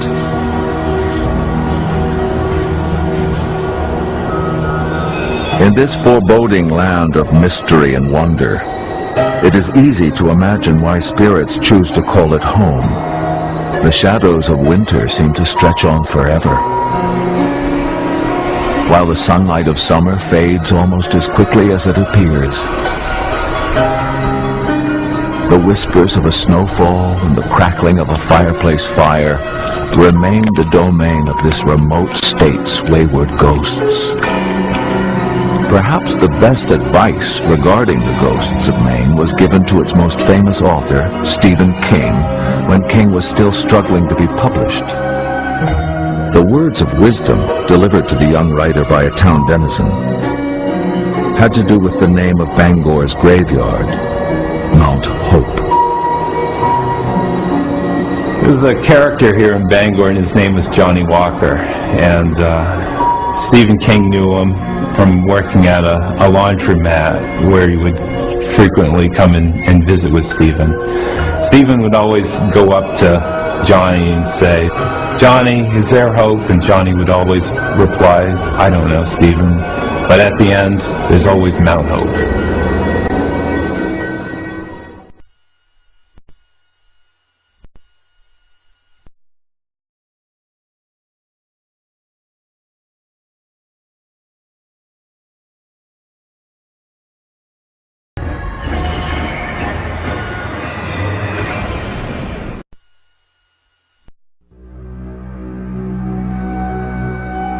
They are the backbone of a continent. Boulder-strewn slopes and towering granite peaks that have lured adventurers to the American West for centuries. For some determined souls, this rugged landscape has yielded incredible wealth and prosperity. For others, its only offerings have been disillusionment and tragic death. The ghosts of many, rich and poor alike, still linger here in these rugged mountain communities. In the frontier town of Buckskin Joe, the malevolent ghost of a miner haunts a structure once used for public hangings. The Denver mansion of the unsinkable Molly Brown holds a restless spirit that walks an upper-floor hallway. And in Estes Park, a poltergeist frightens guests in a famous resort hotel. Whether victims of frontier violence, tragic death, or simply reluctant to depart a place once cherished. All of these phantoms still cling to a life long past in the haunted Rockies.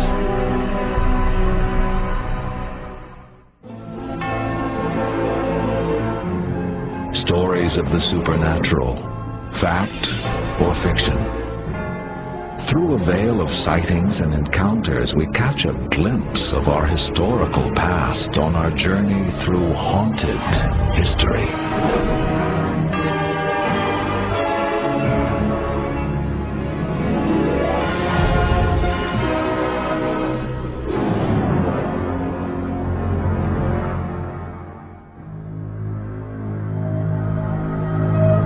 For those with grit enough to dig for it, the Rocky Mountains have long held great riches.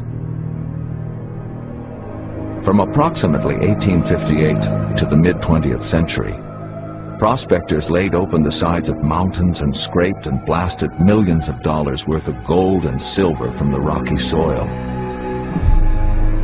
It was a difficult and often violent life, but fortunes could be made overnight. And according to some, the spirits of many who struggled and died here still inhabit this unforgiving territory. In the early 1860s, fortune awaited at least a few men in the hills near Buckskin Joe, Colorado. The town got its name from a man named Joseph Higginbottom, who wore buckskins, and he was kind of grubby and scruffy looking, and they called him Buckskin Joe. And he actually disappeared later on. He had a mine and a claim, and he sold it for some food and a pistol, and he wandered off to another mining camp somewhere. Higginbottom may have given up hope in his claim, but other prospectors held out and eventually struck it rich. Over the next years, hundreds of men from all walks of life descended on Buckskin Joe. When the mines eventually played out, the prospectors moved on, and Buckskin Joe became a ghost town. Most of its structures either decayed and crumbled, or were cannibalized for building materials.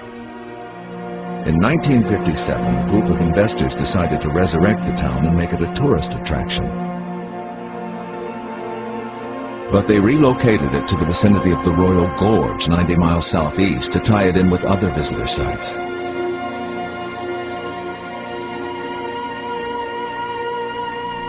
The entrepreneurs reconstructed the town by bringing in suitable historic structures from other locations across the state.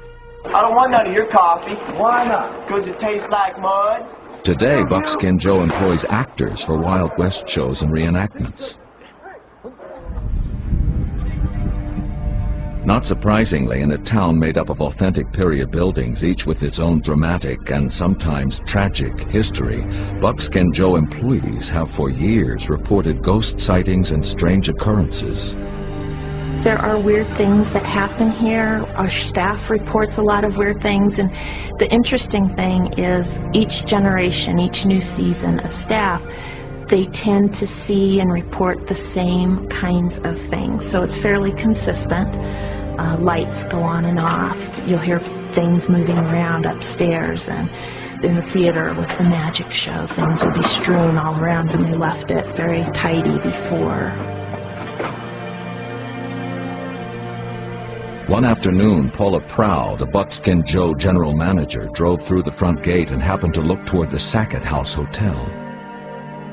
And there was a lady in a blue dress standing there, and I actually thought it was our boss, and was dressed in period clothing, beautiful blue dress, and she just looked like she was watching the actors practice and rehearse.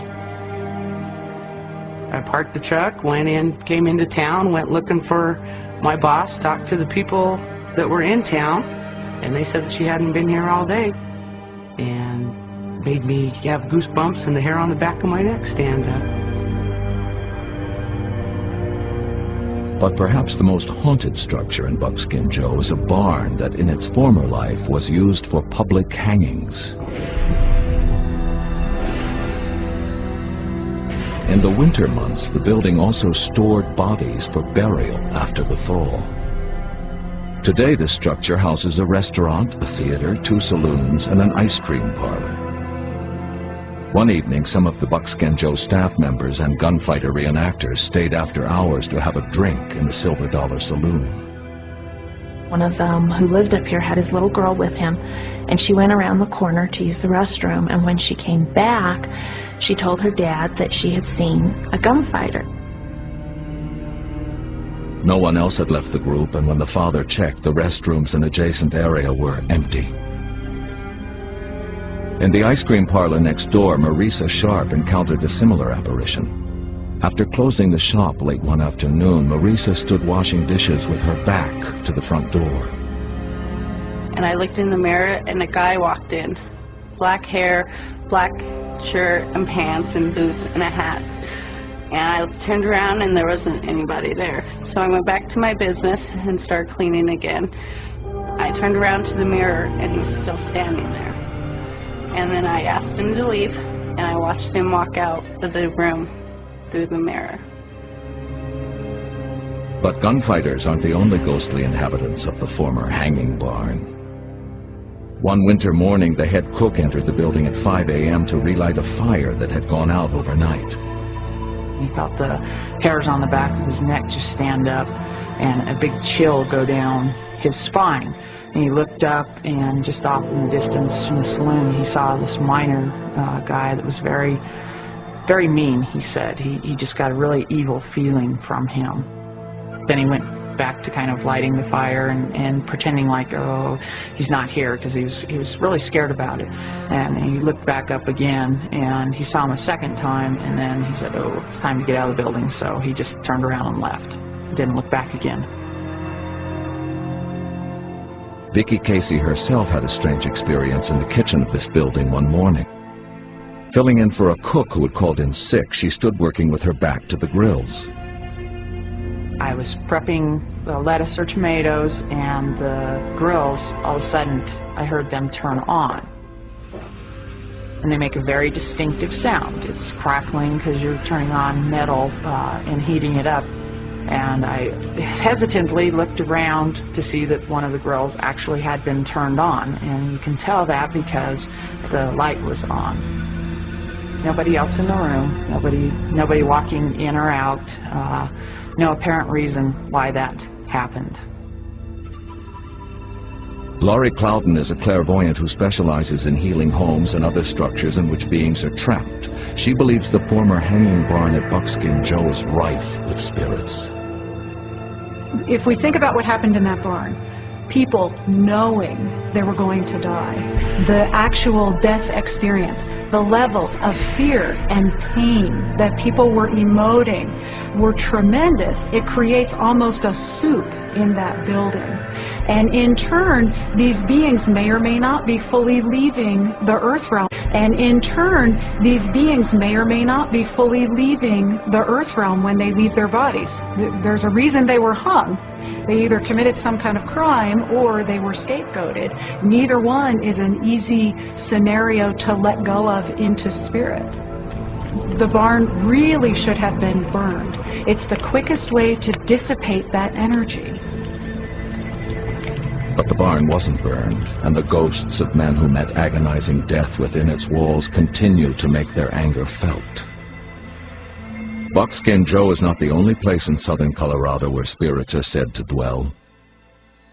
An hour north, nestled at the base of Pikes Peak, sits the tiny community of Manitou Springs. Once a mecca for spiritual renewal, some early residents, long deceased, still refuse to depart. We now return to Haunted History.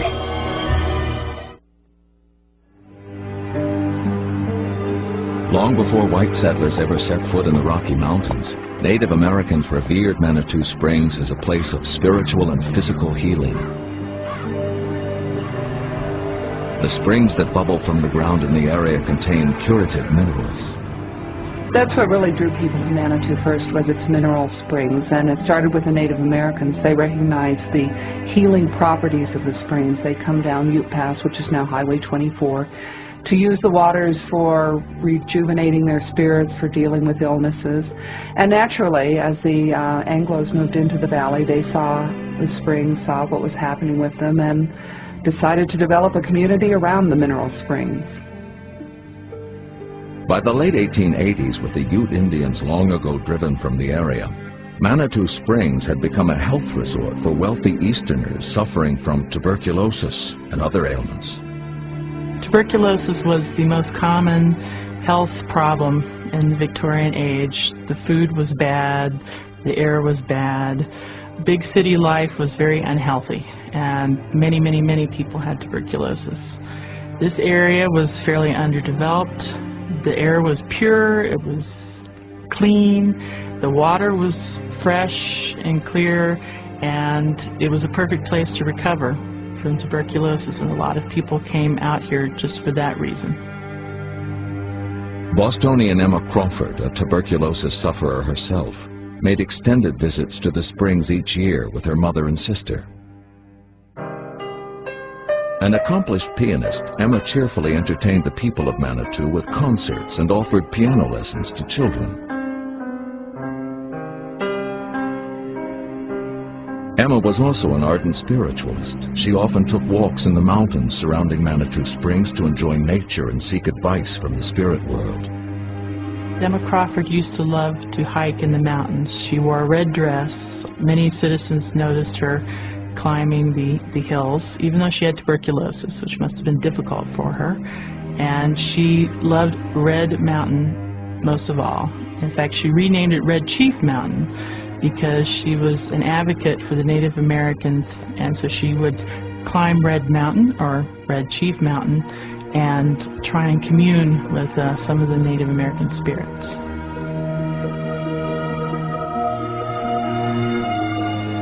By 1891, Emma had met and fallen in love with Wilhelm Hildenbrand, an engineer sent to Manitou to help construct a railroad. The couple would often climb Red Mountain to plan their future. On one such visit, overwhelmed with the beauty of the place, Emma asked Hildenbrand to bury her on that hilltop should she succumb to her disease and die before he did. She feared graveyards and wished to be buried high in the sunshine and pure air. He said he would, not thinking that he would ever have to do that. Unfortunately, on December the 4th, while he was away back east, she did die from a sudden illness, and he arrived the day after she died.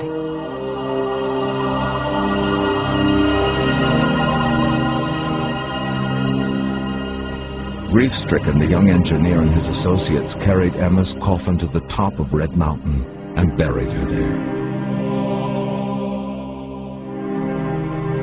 But Emma's repose in the peaceful mountain clearing was soon cut short. Within a decade, a developer obtained permission to construct an incline to take tourists to the top of Red Mountain. The lift would terminate on Emma's burial site. With no one around to stop it, Wilhelm Hildenbrand had returned to the East Coast many years before. The developer exhumed Emma's casket and hastily reburied it on the opposite side of the mountain. But the coffin wouldn't rest there forever. After years of wear and tear from the natural elements, wind, rain, ice, melting, freezing, Emma's coffin, what was left of it, the handle, the nameplate, and her remains washed off the mountain and were found by some local town boys. Authorities gathered Emma's bones, and after a futile search for any surviving family members, they reburied her remains in the town cemetery.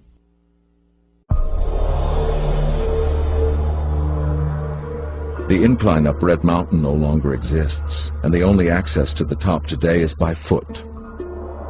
For some of those who make the ascent, Emma is there to greet them. A lot of people have said they have seen Emma up on the slopes of Red Mountain. We all think it's because she's not very happy in the cemetery. It's not a place she'd want to be. So she's trying to get back to Red Mountain, and that's where people have seen her. Some say Emma also shows herself at the Crawford House in town. Recently restored, this is the home in which she and her family lived during their stays in Manitou Springs. The people who were restoring it had many experiences with Emma Crawford. She was apparently a benevolent presence in the house, but a presence nonetheless. She used to play her piano quite often, and that was a pleasant thing. but she also used to appear in windows and doors when they least expected it, which was kind of startling for them. Today, the people of Manitou cherish the memory of Emma Crawford and think of her as a benign spirit watching over them. As an odd but fun tribute to her life, each year squads of costumed competitors hold coffin races through the streets of town. John Channel founded the races in 1995. I was reading some history about Manitou Springs and found the Emma story. And at the time I was working with the Chamber of Commerce and we were trying to come up with special events. And I thought this story would involve some Manitou history. It would be a fun event and be something so outrageous that the press couldn't ignore it. Here they come! Right after we organized the first race, we got a picture of Emma. And after seeing that face, I started to have some different feelings about what we were doing to the memory of this very interesting person. I walked from my house up Red Mountain a couple of mornings early just to try and find out if I could feel any opinions on Emma's part as to whether or not we should be doing this, and I didn't get any negative feedback, so I assumed it was all right.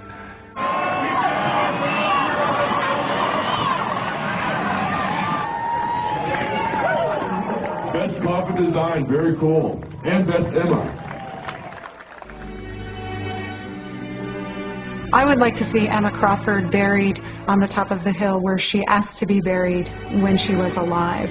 This woman was a wonderful woman. She was a spiritualist. She was quite intuitive. She was very loving and still is as a spirit, as a being, who made a specific request that she wanted in death, and that request was granted, but then with the movement of the body, that was just such a tragic betrayal of her intentions in life. So I'd really like to see her remains, if it's at all possible, moved back to where she asked them to be, and that site may be set aside with her name on it. This would help her a lot. I see her as enjoying the people of town. She loves that town. She's not there maliciously, yet I see her unable to move away from there. And the movement of her body would really be helpful that way. And the movement of her body would really be helpful that way. But even if they are never able to move Emma's remains back to her beloved hilltop, the people of Manitou Springs will continue to celebrate the kind and gentle spirit of Emma Crawford. On the opposite base of Pikes Peak, in a once famous mining town, an historic frontier hotel holds the spirit of another young woman trapped in the earthly realm. We now return to Haunted History. In 1890, cowboy and part-time prospector Bob Womack discovered gold on the western slope of Pikes Peak. He found it near a rocky stream called Cripple Creek, so named by local ranchers because of the hazard the rocks in the water presented to the crossing livestock. Womack hurried down to Colorado Springs to drum up investment money for construction of a mine. Nobody really believed him because he was kind of a booze hound, but he finally proved that there was gold here, and had a claim that was turned out to be worth millions of dollars, that he sold for about $500, and a jug of whiskey, I believe. In a few short years, miners were pulling millions of dollars worth of gold from the site. The town of Cripple Creek sprang up nearby to house, feed, and entertain the workers. By 1900, Cripple Creek boasted 500 mines, 139 saloons, 8 newspapers, 40 grocery stores, 15 hotels, and the 4th highest population in the state of Colorado. There were actually more millionaires, it said, created in the gold rush to Cripple Creek than there was in the whole gold rush to California. But the boom didn't last forever. With the coming of World War I, it waned almost as quickly as it began. By that time, the shafts were getting deeper, and it was harder to get down. They had a water problem, pumping the water out of the shafts. The standard of living was going up while the price of gold wasn't. And of course, a lot of the boys were then called in to fight the Kaiser. And that's when it really started going downhill. By 1933, the town's population had dwindled to just 1,000 inhabitants. But over the next 10 years, Cripple Creek began a rebirth as a tourist attraction. People kind of looked this way as a place close to Colorado Springs for an outing. A few little shops started, and the people of Cripple Creek found out that they could mine gold out of the tourist's pocket easier than they could out of rock. The town slowly repopulated itself, but during this period, many residents believed that some of the deserted buildings in town, such as the old Palace Hotel, were not really empty. Spirits of former occupants still made their presence known. In the mid-1970s, Bob Lay's family purchased the hotel to operate as a summer business. We'd heard a lot of stories about ghosts and so forth. I pretty well discounted all of that. I've always considered myself an extremely level-headed and logically minded person. So it took a few years before enough unexplained things happened that I had to start reassessing what might be considered reality. One winter afternoon, with the hotel closed for the season, Lays worked alone in the building making repairs. I was the only person in the state of Colorado with a key to the building at the time.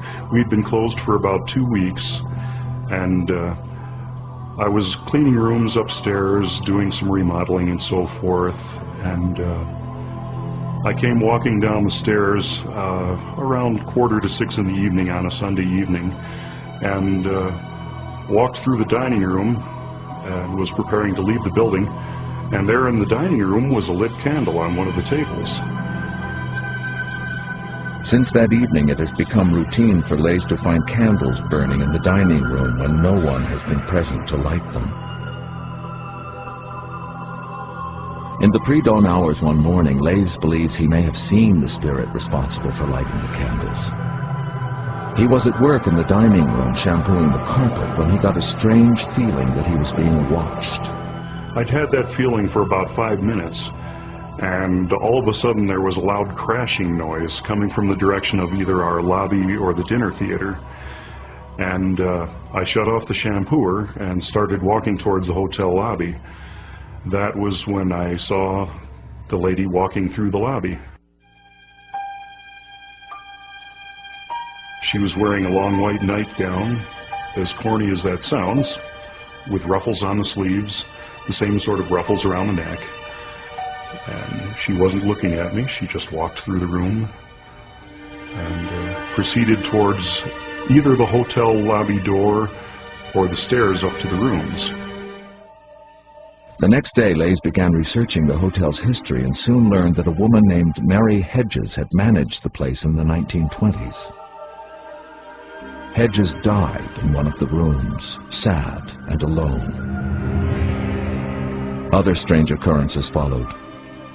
One day, Lays discovered that the key to room 9 was missing. About 20 minutes later, I checked in a couple in an adjacent room and reached back and pulled a key out of the box. It slipped from my hands and fell on the floor. Well, I reached down and scooped it up off the floor, and as I was standing up, another key fell from I don't know where, bounced off the stool and landed on the floor. I reached down and scooped it off the floor, and lo and behold, it was a key to room 9. Bob Lay's sister-in-law, Terry, believes there may be another ghost in the hotel as well. In 1987, a psychic visited the building and reported that she sensed the spirit of a small boy. This information stunned Terry Lays. The revelation finally made sense of an odd occurrence Terry had experienced one afternoon while cleaning room 4. While I was making the bed, I hear what I think are my children running up and down the hallway. You know, playing, laughing, running up and down the hallway. And at one point I did look out the door and didn't see anything. I thought, well, that's kind of strange. So I continued to make the bed. And I was standing there, and all of a sudden, I thought my son came in and tugged me on the pant leg. I said, "Gary, wait, I've got to finish this." When I looked, there was no one there. I went out to the hallway, there was no one there. I was kind of a little frightened then, actually, and I finished the room, came downstairs and asked everybody who was down here, my husband, "Were the kids down here the whole time?" And they said, "Yes, they were." Well, I didn't say anything. I just went home. Today, the Palace Hotel and Casino is a stop on a ghost tour conducted by former Cripple Creek Mayor Chip Page. Page tells of a strange incident that took place one evening as he and the hotel's bartender, a skeptic, stood debating the notion that a particular candle on a table in the dining room and casino area would relight itself. Right in the middle of his tirade against me over this whole thing, a very hauntingly cold chill came over us and the whole room. And it was very evident. And as this cold ascended upon us, it was like a wisp of wind went right through us and right by us. And as it passed right back over towards that table, that candle relit before our very eyes. Some feel that such behavior is Mary Hedges' way of calling attention to her troubled plight. When I look at her in the hotel, I see some failure energy around her. Mary wishes that things had gone differently for her and for her town. So there's a lot of unfulfilled expectations around Mary, and she's learned to light candles. So she does. And it's unmistakable. When we walk into a room and the position of the door has moved, it's easy to say, well, maybe I moved the door, or maybe I don't remember where it was correctly. When we walk in and there's a lit candle where there wasn't one before, there's no missing that. 100 miles north of Cripple Creek, ghosts with ties to another famous mining camp linger in their former mansion on Denver's Capitol Hill.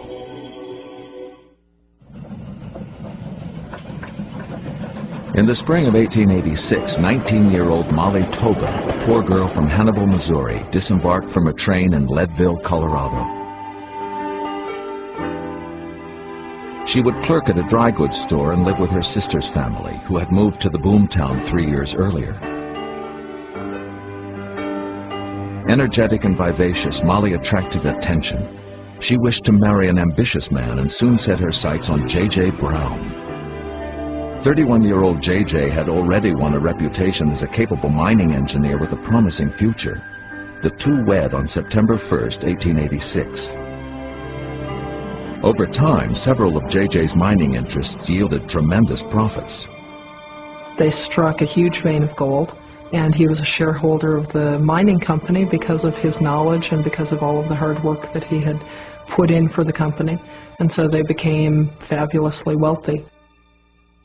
With her newfound prosperity, life in the raucous mining camp no longer satisfied Molly. She wanted to be closer to the social elite. She wanted to be able to go to the opera. She wanted to be able to travel more easily, and you still had a long train ride ahead of you to get to Leadville from Denver.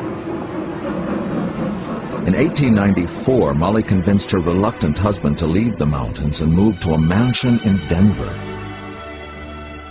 By this time, the most elite mansions, the most prestigious location is on the hill off to the east of the state capitol, known as Capitol Hill. And so anybody who is anybody is living in a mansion, stone houses, brick houses, pretend Tudor castles on the hill itself. So it was only logical, as somebody wanting to be rich, wanting to be famous, wanting to be society, that Molly, besides Capitol Hill, is where the Browns are going to live.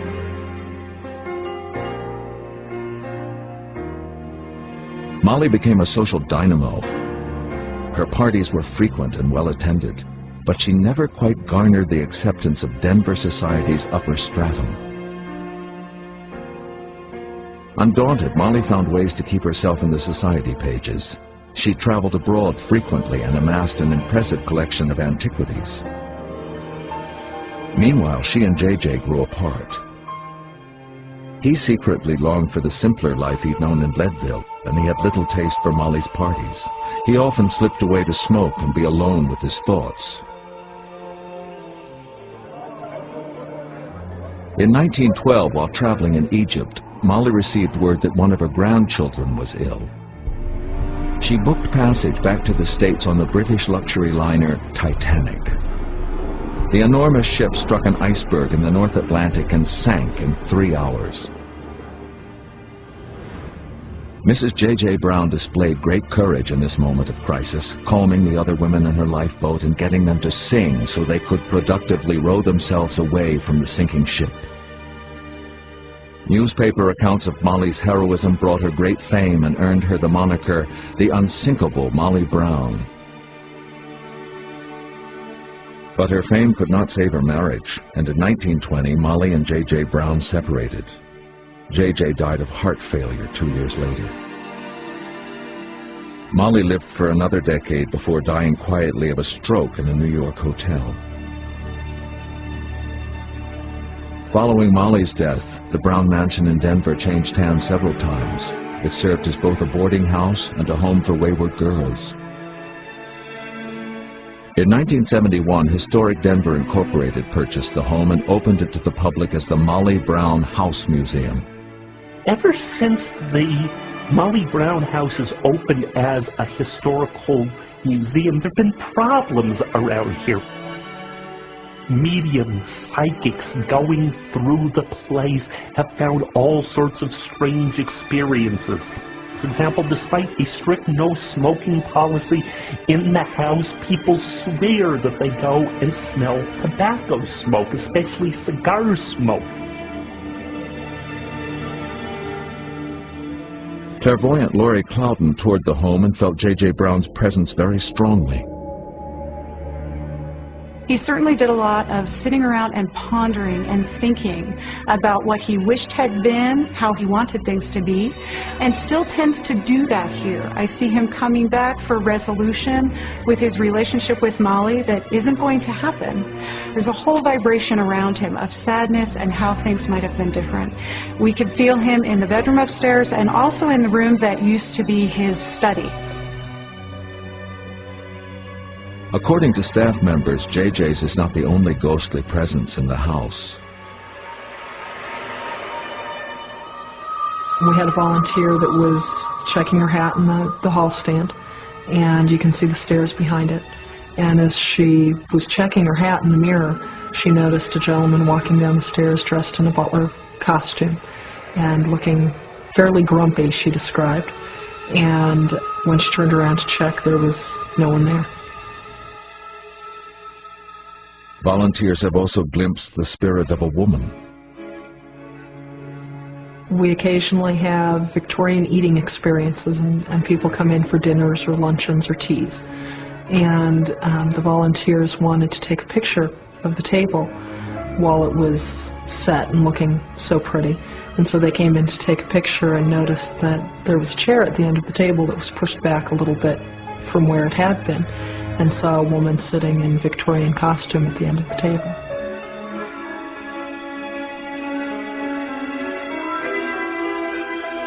A female spirit is also said to walk the hallway on the second floor of the house. One evening, while closing the window in a bedroom on the second floor, museum tour guide Demetrius O'Connor believes he may have encountered this entity. Well, I was coming down the back stairs and I felt a very cold breeze, and I thought, oh, it's a ghost. And I turned the corner and saw the window was open. And I was a little bit disappointed. I thought, oh, come on, I wanted mist or something. And I shut the window and thought, well, oh well, and went to leave. When I went to move the rope back to where it belonged to keep people out of that room, I saw on the floor next to mine a woman's shadow. And I turned around and nobody was there. And I got kind of scared. I got real scared, and I told the house, I work here. It's okay. No one can be certain of the identity of this female spirit. Some speculate that it is in fact Molly herself. Others feel it is more likely Johanna Tobin, Molly's mother, who died in the home in 1905. But regardless of who she was in life, staff members agree that this female spirit is a helpful presence, one that still holds great affection for this grand historic home. An hour northwest of Molly Brown's mansion, in Estes Park, the spirit of another wealthy Rocky Mountain pioneer still shows himself in a famous haunted hotel. We now return to haunted history. In the community of Estes Park, Colorado, high on a hill overlooking the town, sits the Stanley Hotel. Built at the turn of the century and made famous in the 1970s by Stephen King's novel The Shining, many believe that ghosts of a bygone era still roam the halls. The resort hotel was the inspiration of wealthy New England inventor F.O. Stanley. In 1897, F.O. Stanley and his twin brother Francis developed a steam-powered automobile, the Stanley Steamer. In 1906, Francis Edgar Stanley, the twin that remains on the East Coast, he brought a vehicle called the Tea Kettle Racer down to Ormond Beach, Florida. That occurred at 127.9 miles an hour. With a steam car and previous inventions, the Stanley brothers made a fortune. But at age 54, F.O. Stanley contracted tuberculosis. Doctors told him not to make plans beyond 6 months. Like many of his day who suffered from lung ailments, Stanley went west to Denver, hoping the cool, dry mountain air would aid his condition. But his health did not improve until he made an excursion up to Estes Park, a high mountain valley 65 miles northwest of Denver. Estes was already a tourist attraction. Its spectacular scenery lured artists, writers, photographers, and naturalists from around the world. After a few weeks at the high altitude, F.O. Stanley's coughing eased and he packed on 30 pounds. He knew then that the place would save his life. Stanley made plans to build a resort hotel and purchased land from an Irish earl named Lord Dunraven. Dunraven had very early monopolized land ownership in Estes Park. The Earl had laid a homesteader's claim to several thousand acres in the area to create a hunting preserve for his wealthy European cronies. He even built a hotel of his own. But the Irish lord eventually lost all of his land and left Estes Park, when others rightly disputed that foreigners could not legally make homestead claims. In 1906, F.O. Stanley, now the owner of land once claimed by Dunraven, broke ground for his luxury hotel. He would build it in a grand Victorian style more pleasing to Eastern sensibilities than the rustic log cabin architecture already in Estes. To provide modern amenities for himself and his guests, he transformed the town's infrastructure. He helps to set up the bank. He helps to set up the new and improved water company of Estes Park, over which he was leading shareholder, so he's chairman over that board. He builds and owns outright the first power plant here in town. He donates land for the first sewer line. So he took Estes Park through what's generally a painful process of modernization, and he did it in a relatively short period of time. And if you can imagine, when he's done, he's also ready to finish building his grand resort hotel. The Stanley Hotel opened its doors in 1909. Gilded Age celebrities such as Theodore Roosevelt and Molly Brown visited in the early years. In the 1970s, author Stephen King modeled the hotel in his novel The Shining after the Stanley Hotel, and even wrote part of the book in room 217. F.O. Stanley lived to the ripe old age of 93. He and his wife Flora managed the hotel until their deaths in the 1940s. But many on the hotel staff today believe that both Mr. and Mrs. Stanley, several of the guests, and even Lord Dunraven never really left. Carissa DeLisi, the front desk manager, tells of an unnerving experience she had one evening. I was working on some paperwork at the front desk and felt that there was somebody watching me. I felt that a presence had walked up to the front desk and was just standing over me. I looked up at that point and saw that there was nobody there. So I just continued about my business, continued to work on my paperwork, and a few minutes later looked up again because I felt that there was someone there. And again, there was nobody. So I went about my work, didn't think anything about it, and the next time that I felt the presence, I lifted my eyes rather than lifting my head, and I saw F.O. Stanley. He was just standing there watching me work. At that point, once I lifted my head, there was nobody there. Bellmen have seen the ghost of Mrs. Stanley descend the ground staircase. And several employees have heard music coming from her piano when no one was near it. There's been a number of times where a guest will complain that someone's playing music in the room below, and as the front desk manager heads down the hallway to, see who's on the piano or shoo them up, they'll get to the doorway, they'll look inside. Sure enough, the music's playing, but nobody's there. Odd things happen throughout the hotel, but most of the unexplained activity occurs on the 4th floor. For many years, the 4th floor housed the servants of wealthy guests. Our executive housekeeper was doing room inspections, which we do. He went into room 418, checked the room, it looked great. He walked out, locked the door, and when he was walking down the hallway, the door opened up. He went back, he locked the door. When he was walking away, the door opened up again. When he went back to the room, he thought maybe there was a housekeeper in the room messing around with him, playing a prank.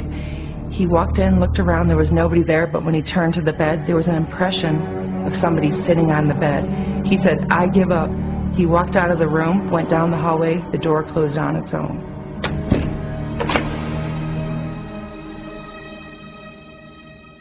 Sometime later, a psychic toured the hotel and sensed the presence of a spirit in room 418. It's thought to be the ghost of a maid who was emotionally distraught over having given up an illegitimate child. Down the hall in room 401, others have experienced poltergeist activity. A couple checked into room 401, and it was actually a friend of our family's. So she was going to stay for 3 nights, her and her husband. She checked in, and being with the altitude, she didn't feel good. And she said she just felt very strange in that room, and she didn't come down, but she kept complaining of smelling cherry tobacco coming from the room. And this is a non-smoking room as well as a non-smoking floor. And she started having strange things happen to her. For instance, her husband put his wedding ring down on the sink. The wedding ring went off the sink and went down the drain. She called engineering. They came up and got it out, and it happened again. Also, the husband put his eyeglasses down on the dresser, and they went flying off the dresser. So in the meantime, I'm calling her and checking her and saying, "Are you feeling okay?" And she's talking about this cherry tobacco, and she said she saw somebody, and she described this man to me. He had an older suit on, and he just stood there, and that's where the cherry tobacco smell was coming from. To help console her friend, Karen invited her downstairs for a bite to eat. As they neared the restaurant, Karen called the woman's attention to a portrait of Lord Dunraven that hangs in the lobby. And I watched her expression as she walked up to the photo of Lord Dunraven, and she went down to her knees crying, saying that was the ghost she had seen in her room. Lord Dunraven left Estes Park harboring great resentment. Some speculate he may have returned in spirit to inflict a measure of retribution. I see him as a little bit in avoidance of looking at something about himself. I see him as kind of not wanting to face himself as a spirit, not wanting to face all of his behaviors in the lifetime. He also felt a little bit betrayed about losing that piece of land. It wasn't something that he wanted to lose. There was competition and jealousy energy about the success of that place after he gave it up. He never got to profit from it. So this is where a place where he would go to look for resolution. Despite such mischievous behavior, hotel employees have learned to embrace Dunraven's ghost, as well as those of Mr. and Mrs. Stanley and others. Though at times unnerving, these spirits are all part of the rich history of this unique Colorado landmark.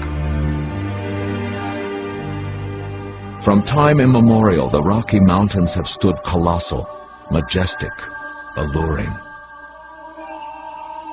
offering maverick personalities willing to risk everything and move to the unknown, the hope of adventure, fortune, and better physical and spiritual health.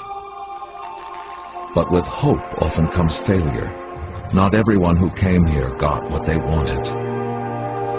From the low-lying metropolis of Denver to the high country hamlets of Cripple Creek and Estes Park, the souls of pioneers, some filled with bittersweet longing, some racked with disappointment and regret, still linger in the haunted Rockies.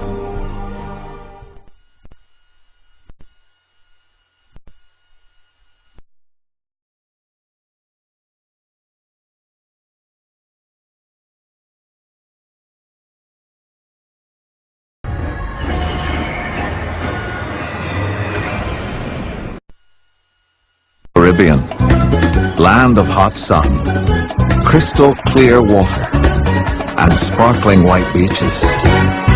The destination of millions of vacationers, cruise goers, and fun seekers every year. But there's a dark side to the Caribbean. A Caribbean where the evils of slavery still haunt the living. A Caribbean where vacationers are assaulted by the ghosts of long-dead pirates.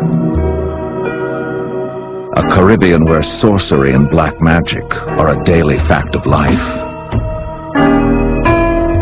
A Caribbean where the skull and crossbones are real. These enchanted islands in the turquoise sea are home to some of the strangest and most powerful supernatural spirits in the world. Join us for a cruise through the haunted Caribbean.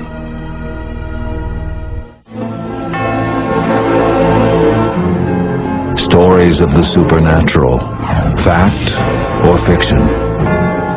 Through a veil of sightings and encounters, we catch a glimpse of our historical past on our journey through haunted history.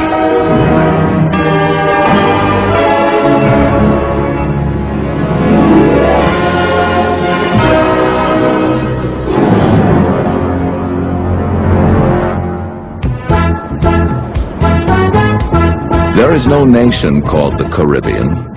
The name refers to the sea that lies between North and South America, a 970,000 square mile region with over 50 inhabited islands.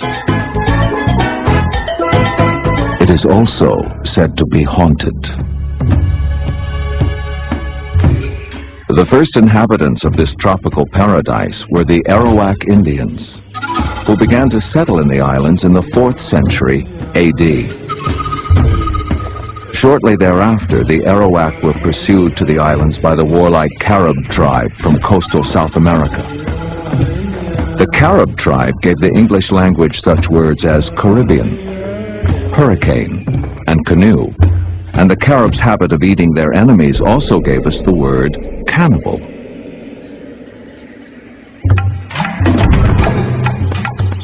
A 1,000 years after Native Americans had established themselves on the islands, their way of life was shattered forever on October 12, 1492. Christopher Columbus thought he had found the Indies. In fact, he had discovered the islands of the Caribbean. There's a long history of people being killed off here. The Arawak Indians who were escaping from the Caribs. Columbus came and tried to sell them into slavery, and the Spanish worked a lot of them to death. The slaves came, and many of them were killed off. Then you had the Spanish being killed by the British. So you have a lot of spirits trapped, and the people feel that. Many of the trapped spirits of the islands can be found at the very crossroads of the Caribbean Sea. The tropical isle so lush and abundant it was called the Rich Port, or Puerto Rico. Located at the entrance of the Caribbean, Puerto Rico was the replenishing port for the Spanish galleons filled with Aztec gold.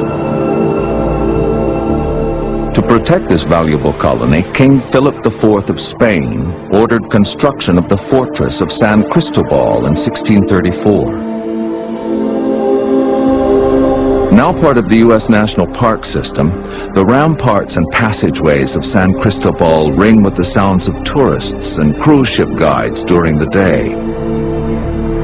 At night, the fortress is reportedly host to a completely different type of visitor. Visitors from another realm.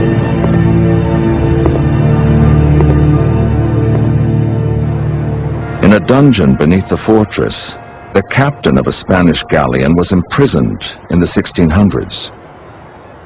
Located at San Cristobal Fort, there's the dungeon, and we do have some graffitis that are showing Spanish vessels. The legend says that it was done by a captain that was kept there until he was transferred to Spain to be executed. The captain spent his time in the dungeon creating remarkable drawings of ships and sea vessels of the 17th century. He used only burnt sticks, clay, and quite possibly his own blood. The captain's name is unknown, and he left nothing more behind, except apparently his spirit. So it's a legend, and people say that when they visit the dungeon or in the nights they hear the cries or somebody chains of people. The ghostly cries from deep in the dungeon are matched by strange phenomena above in the light. The most frequently cited ghost at the fort is a 19th century Spanish soldier who took his duty so seriously that he continues it centuries after his death. There have been groups here of Boy Scouts that have left written statements that in activities overnight they have heard a soldier walking, and also they have seen the soldier walking through the wall. But the darkest and most disturbing legend is said to have occurred at the very oldest part of the fortress. A single guardhouse known as the Devil's Sentry Box. The sentry box's satanic reputation stems from the 19th century and a series of mysterious disappearances. Soldiers sent to stand guard at the lonely outpost would simply vanish. Word spread among the troops. Now standing guard at the Devil's Sentry Box seemed tantamount to a suicide mission. Soldiers had to be ordered to stand guard at night in the remote guardhouse overlooking the sea.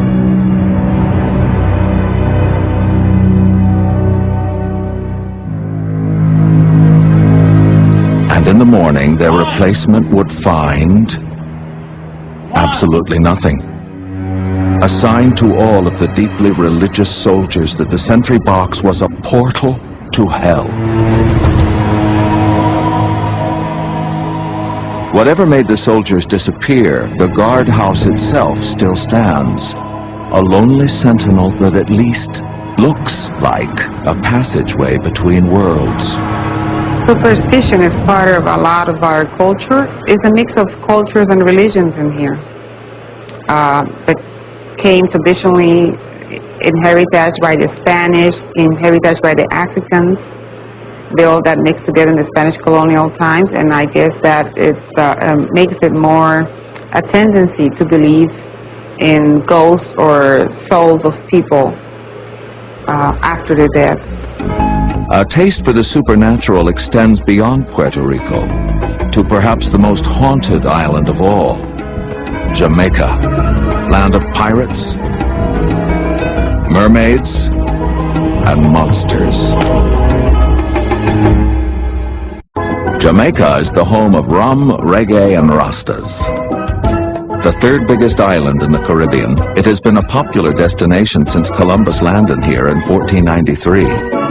Cruise-goers and vacationers shop, dine, listen to great music, and sunbathe here in the land whose motto is, no problem.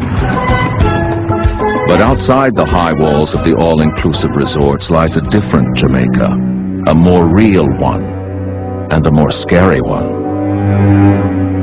One of the people to discover Jamaica as a vacation retreat was the famous British playwright, songwriter, and bon vivant, Noel Coward. Noel Coward came to the island in the 40s and stayed with his good friend Ian Fleming, who lived up the road at Goldeneye. So Coward wanted a place that would be as nice as Goldeneye and rival Goldeneye. So he drove the island and found this corner with the best view of Jamaica, Cabrita Island, the Blue Mountains, and set ahead to purchase the property. Cowart named his home Blue Harbor. Michael Gleason bought the estate a few years after Cowart's death in 1973. Gleason soon turned it into the resort it is now. But the estate is also said to harbor some supernatural guests who don't mind overstaying their welcome. This house had so much of Cowart's spirit in it. When we walked in, his clothes were still here, his cigarette lighters, that it indeed felt like his spirit lived on here. And people began to smell his cigarette smoke, hear him in the night. Complete strangers, guests. The story kept cropping up over and over again, till it became something that people have to deal with, the ghost of Noel Cowart. Over the years, other guests told similar stories. A gentleman walking on the veranda, smoking. A figure that planted flowers, then vanished. The distant sounds of music. Gerald Hausman is an award-winning author and expert on Jamaican folklore. He ran a summer school at Blue Harbor for 7 years. Well, we had students here from 1986 until 1993, and I would say every 3-week semester during the summer when the students were here, and we'd have as many as 45 students on some summers. 5 out of 10 of those kids would see ghosts. Gerald's wife, Loretta, co-founded the summer school and discovered that for Noel Cowart, the party has perhaps never stopped. And it was maybe very late at night, maybe 2, 3 o'clock in the morning, and I heard a party downstairs. And my first thought was, I was worried that, someone had broken in, since we were here by ourselves. And it was more like chairs scraping and dishes and, maybe soft voices. And I decided to just come down and look. I was going to find out who that was. Came down and looked in the window, and the door was locked. Nothing. Black. That's my experience. And Noel had lots of parties downstairs. People would, sort of hint around that they heard funny sounds last night, or asked me if somebody was smoking upstairs, and eventually talk to other people. And of course, if they ask any of the staff or any of the Jamaicans, they believe in ghosts, and that, if a glass breaks around here or a cup, they always say, that's one for Mr. Cowart. Because to them, Mr. Cowart's spirit lives on here.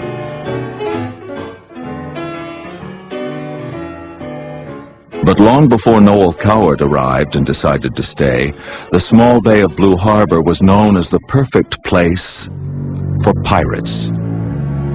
Henry Morgan was one of the roughest pirates of the Caribbean in the 17th century. A brilliant strategic mind, coupled with a taste for cruelty, made Captain Morgan a terror to every ship on the Spanish Main. When he first saw Blue Harbor, Morgan knew he'd found a home. He picked this area to live because of its proximity to Santiago, Cuba, where the Spanish galleons would get blown off course towards Jamaica. And he would sit up there, watch for ships, and sink them right in this bay.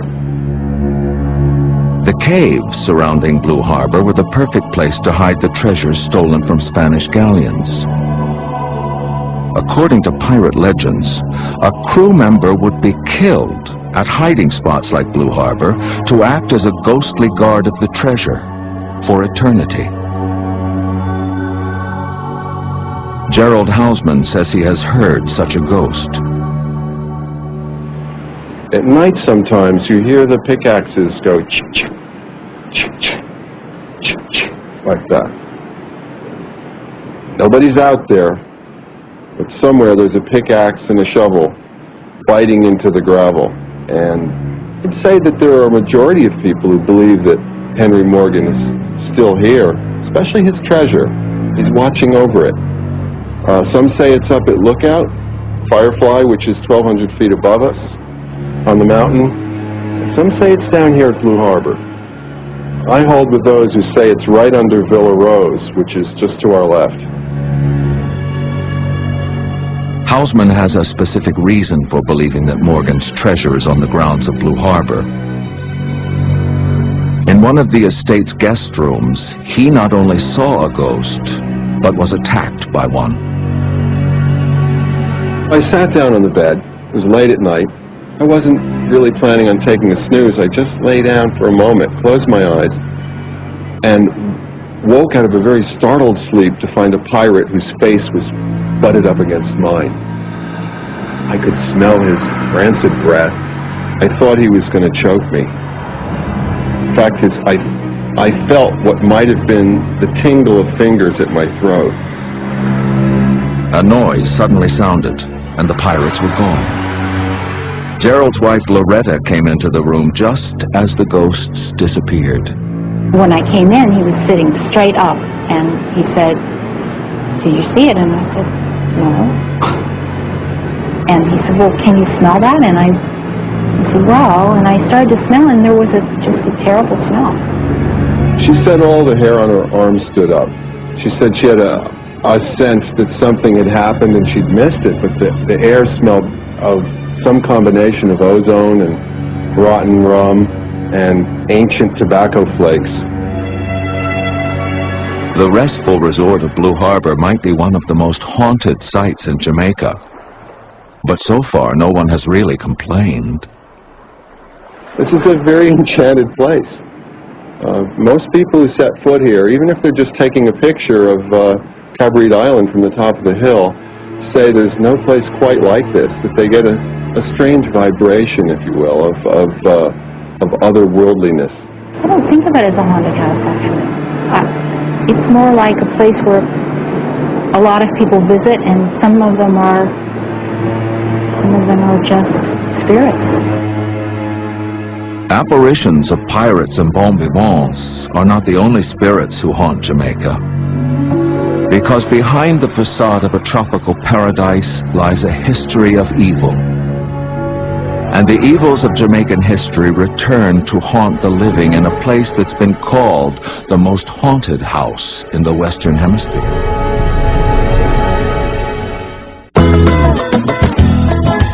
The Caribbean has a powerful and joyous culture that, ironically, is founded almost solely upon slavery. The first African slaves arrived in the Caribbean in 1518. They brought with them a strong and powerful culture, a culture that survived despite the oppression of slavery. Today, that culture can be seen in Caribbean music, in Caribbean food, and in Caribbean spirits. One of the most intriguing spirits brought to Jamaica from Africa is an intoxicatingly beautiful creature that is half woman and half fish. Throughout the island, at freshwater springs and waterfalls, there are tales of mermaids haunting the ponds. The mermaid belief is a combination of old African lore and Celtic lore. The African part of it is omnipresent.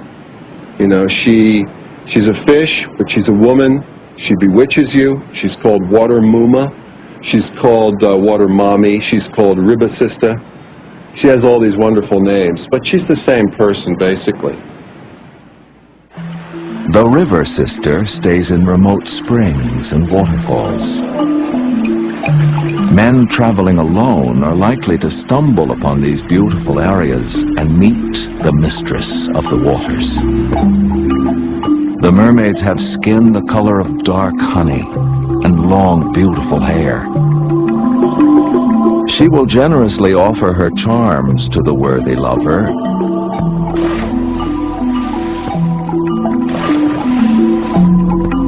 and he will never be seen again.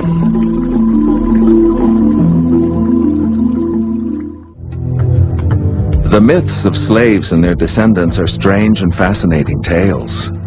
But the most terrifying supernatural stories of Jamaica are reserved for the European colonists and plantation owners. A society whose wealth, greed, and madness cast a giant shadow over the history of the island. On a remote hill in the rural interior of Jamaica stands the forbidding ruin of Edinburgh Castle. It was built by Louis Hutchinson, a respected doctor from Scotland who moved to Jamaica to start a new life in 1760. That new life included a string of bizarre murders. Much of the site is completely covered by jungle and bush. Locals rarely go there during the day. They refuse to go there at night. For at night, laughter, cries, howls and screams fill the air around the castle ruins, the sounds of the many people that Dr. Louis Hutchinson murdered. Hutchinson was a Scottish doctor who came to Jamaica in the 1760s, I believe. He had two turrets on a castle built on the top of a hill that was absolutely impregnable. And he had loopholes from all angles, diagonal loopholes, so he could shoot people on the road below. He had a long gun and a very good aim.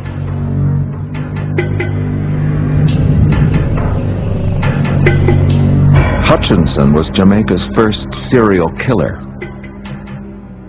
He shot slaves, travelers, and neighbors. He would invite guests to the castle, plying them with wine and cheer, until the dinner's final satisfying climax.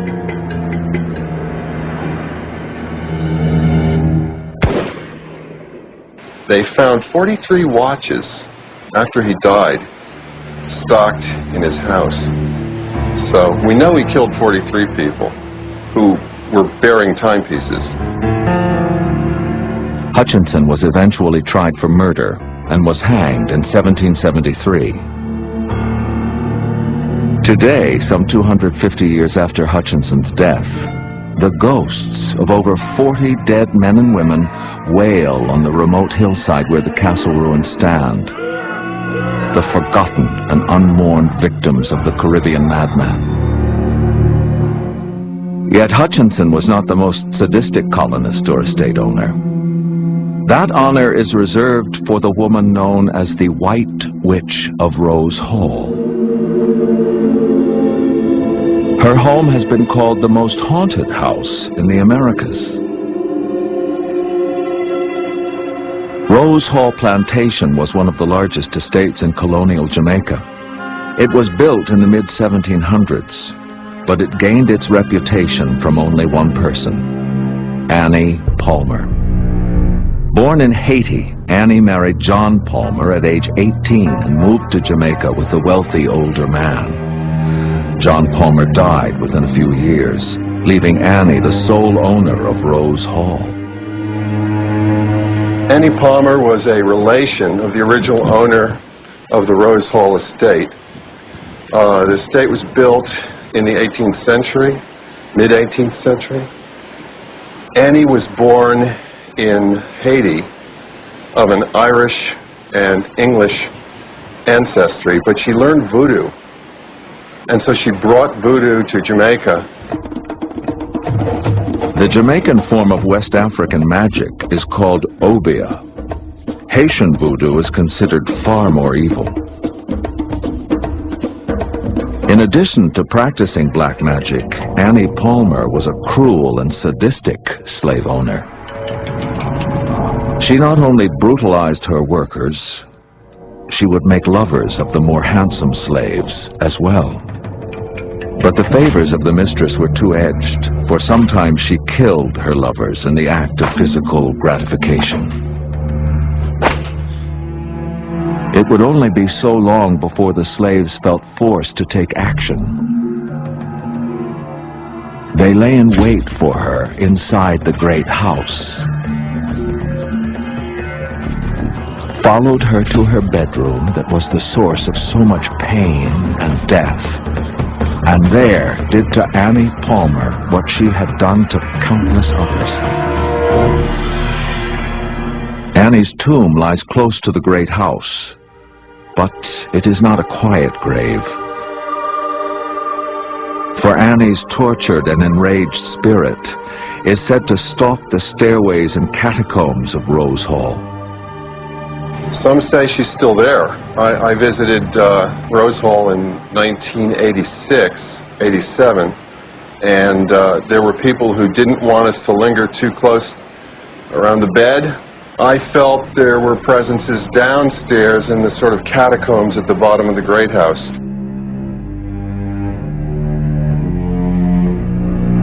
Today, Rose Hall is a state-run museum where hundreds of tourists can see the lifestyle of colonial plantation owners. And they say that occasionally a tourist will experience the ghostly wrath of the mistress of Rose Hall. Jamaica's ghosts are rivaled by those of the chain of islands Columbus named the Virgins. The islands became the home of Danish colonists, African slaves, international pirates, French, Americans, and now, the home of ghosts.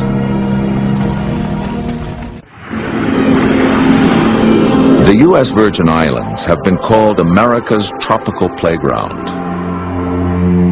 The main island of St. Thomas was originally a Danish possession, first colonized in 1672. It remained in Danish hands until 1917, when the United States bought the islands for $25 million. Africans, Danes, and Americans were not the only ethnic groups on the islands. French settlers began arriving in St. Thomas in the 1870s. Today, the French-speaking community on St. Thomas still lives in the same area, on inherited lands, a tightly knit society that maintains its old ways after over 100 years. We're singing back to back and belly to belly, we don't give a damn, we don't... Joseph Laplace is one member of the community. Now in his 70s, he still tells a story that his grandmother told to him, an oral tradition that stretches back to the mid-1850s. It's a tale that he calls the Plague Ship. But my grandmother said that a slave told her that around that time they saw a big ship coming down, and you could see by the sail and the mast, broken mast and tore up sail, that you know something was wrong. The slaves rowed out to the shipwreck and found a hold full of rum barrels and dead bodies. The slaves loaded the rum onto their boat and returned to the beach. Within an hour, the slaves were in agony, infected by the same disease that killed the sailors, cholera. The plague began to spread like wildfire throughout the islands. Historian David Knight has researched the records of the cholera plague of 1853. Within days, the first deaths started to occur. Within a week or so, there was 15 deaths on the Hull estate, and the death toll continued to rise from there.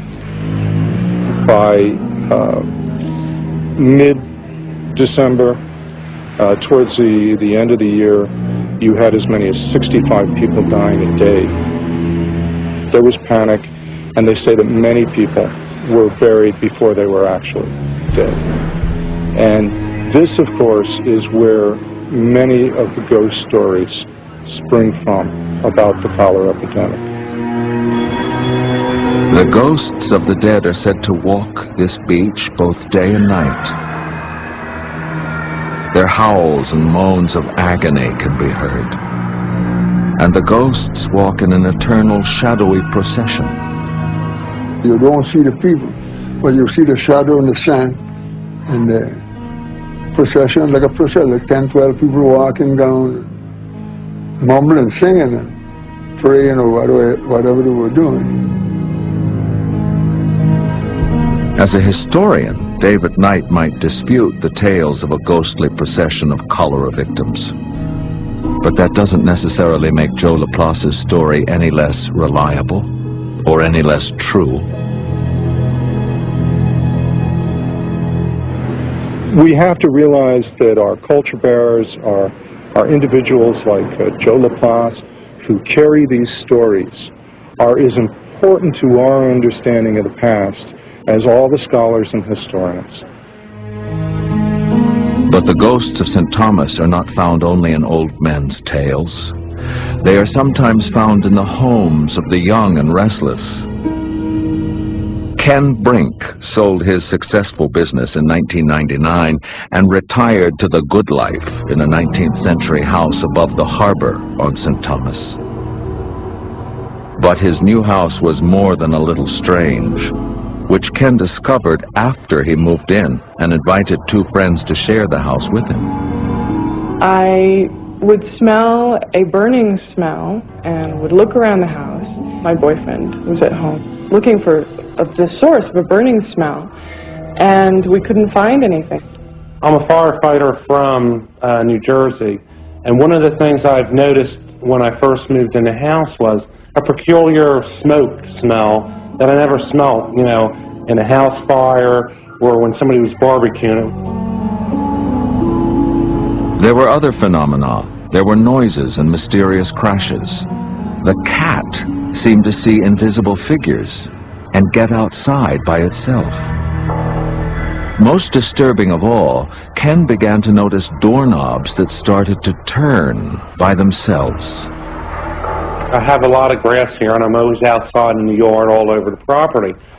And at least 2 to 3 times I've seen doorknobs turn like somebody's trying to get out, and nobody was ever there. I would knock on the door, no windows were broken, and I just figured that's, I don't know, it was unique.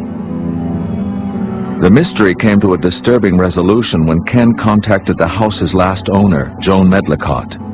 She grew up on St. Thomas and raised her children in the same house, in an atmosphere that to her was terrifying. I would sense something or feel something. But the worst part of it would be at night. At night, I could not walk through that dining room, because the minute I did, I would be ice cold with a sense of panic and fear.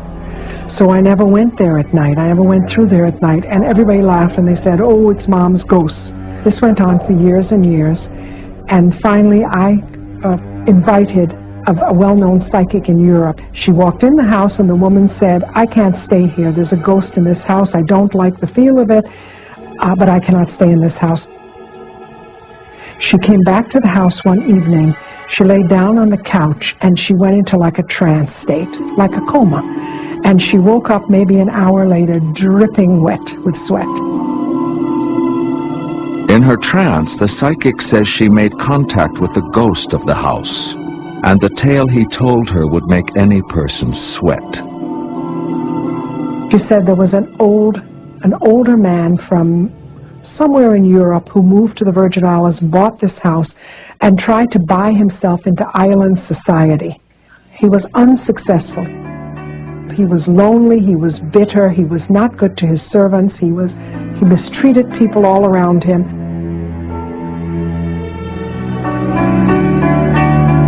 The bitter old man, sick of his life, committed suicide inside the grand house he had built. And so when he shot himself, part of his spirit did not believe that he was really dead, and it got trapped in the house. But that was not the end of the tale, for those whom the old man had mistreated in life attempted to mistreat him in death. The servants found him, and they decided to turn him into a white zombie. They were going to work magic on him and have him do their will.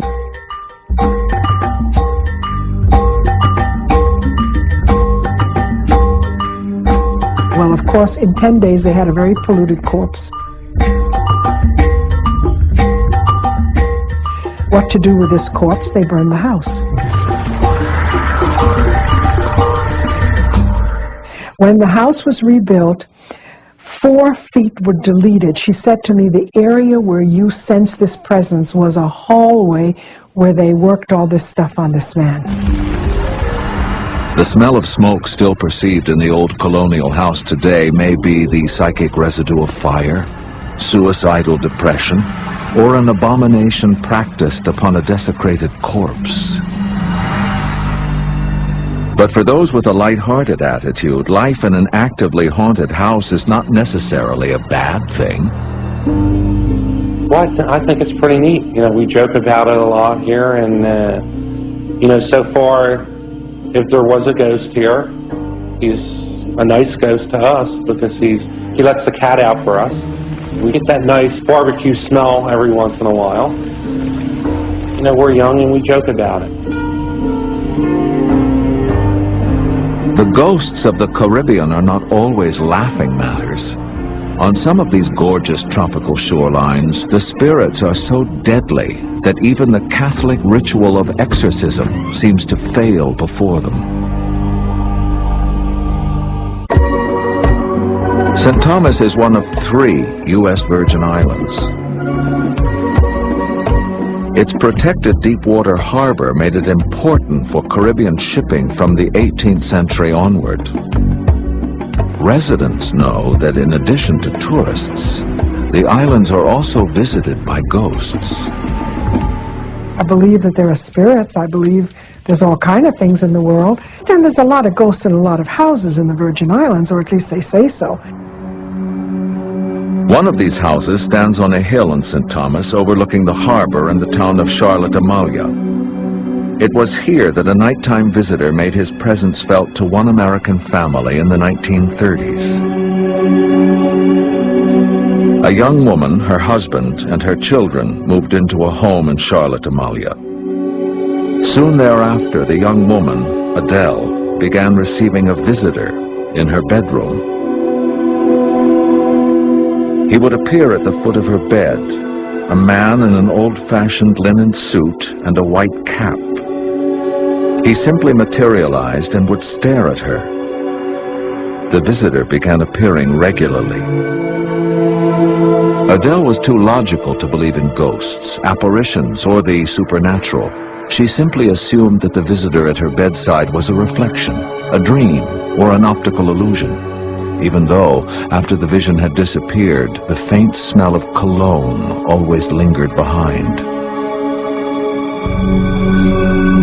Adele's guest gained credence when her 10-year-old son once ran into the bedroom and saw the same capped and white-suited visitor.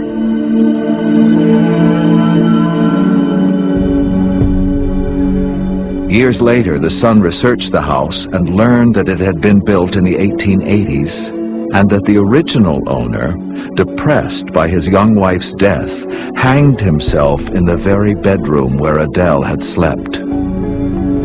Incredibly, the file included a photo of the house's first owner, a tall man in a white suit wearing a white cap.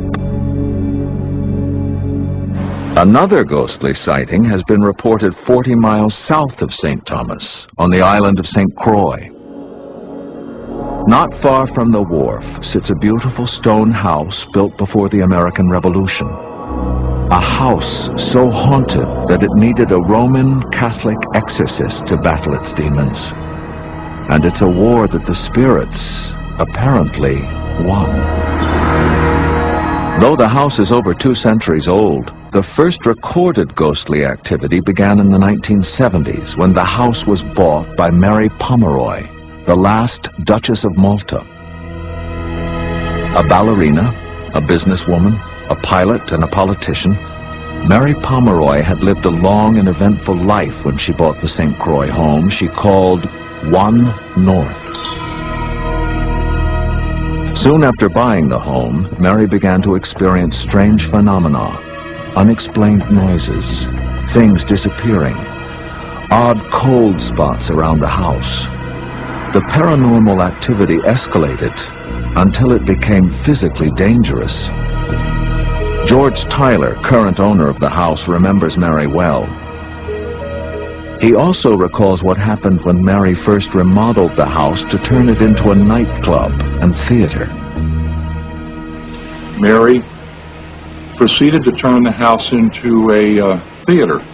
She ran it kind of like the grand salons of Europe, where she decorated it all up, and then she turned it into a stage, and the bathroom behind the bedroom became the dressing room for her little theater group.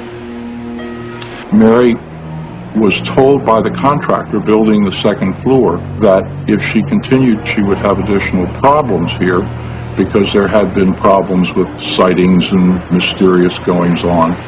And lo and behold, Mary was pushed supposedly down the back steps by an unknown force. Mary Pomeroy broke both arms in the mysterious fall. She knew she needed expert help if she were to defeat the malevolent supernatural force. She called upon the Catholic Church. Mary, being from Malta, had ties to Italy and to the Vatican, and they called the Archdiocese in D.C. They sent a person from that Archdiocese down here, and he addressed several of these things in several of the areas where these problems took place. A full-scale Catholic ritual of exorcism took place. For 3 days, the American priest battled the spirit that haunted the house.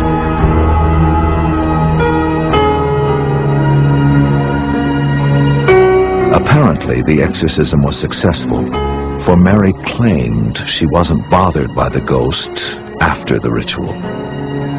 Several years after the exorcism took place, Mary Pomeroy boarded her private plane for a routine flight to another island and was never seen again.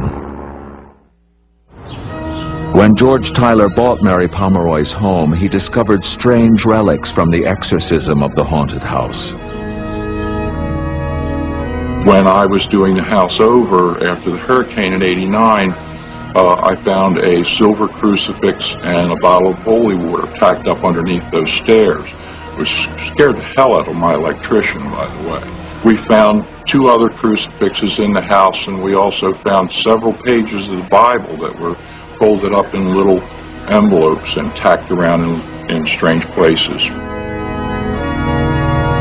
George Tyler removed all the crucifixes, biblical texts, and holy water, only to find that the ghost had returned.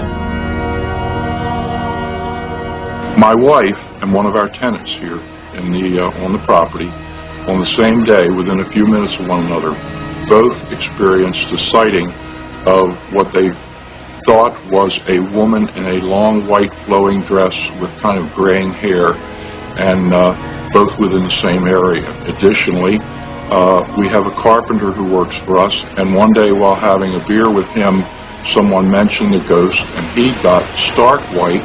The hair stood up on his arms, and he exclaimed, "Bloody hell," he says, "that's what's been behind me all the time when I'm using my lathe.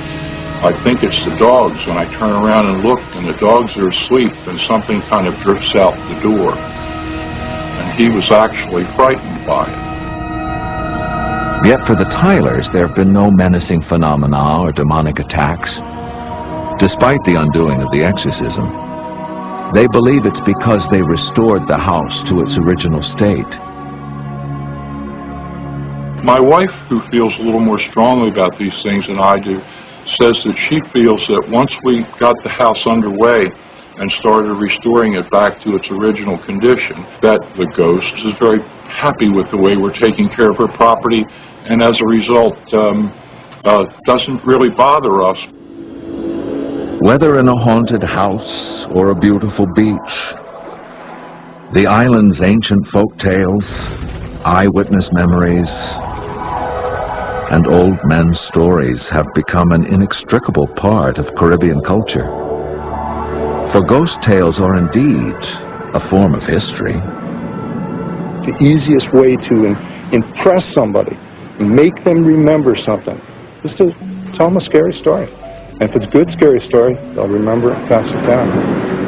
With the advent of modern culture invading the islands like the conquistadors, pirates, and colonists of old, is there a threat that the island's ancient tales of terror and wonder will fade away and disappear? Experts say that is unlikely. Well, I can only say that even with the advent of cable television and the internet into the neighborhood, the belief and spirituality will live on no matter what. Nothing can stamp it out. I think that there's a great awakening that's happening right now in America, for instance. An awakening to the power of the spirit world. People are fascinated with mermaids, they're fascinated with angels, they're fascinated with UFOs, great fascination with ghosts. My belief is that mythology is really the sketchy or ghostly version of history. So it must remain ephemeral for it to have that kind of haunting beauty. There is perhaps no beauty more haunting than a Caribbean beach, a remote waterfall, an ancient ruin. It is this kind of haunting beauty that can be found throughout the Caribbean islands, a beauty that carries with it humanity's history, humanity's evils, and humanity's unseen but powerful connection to another world that lies beyond our own.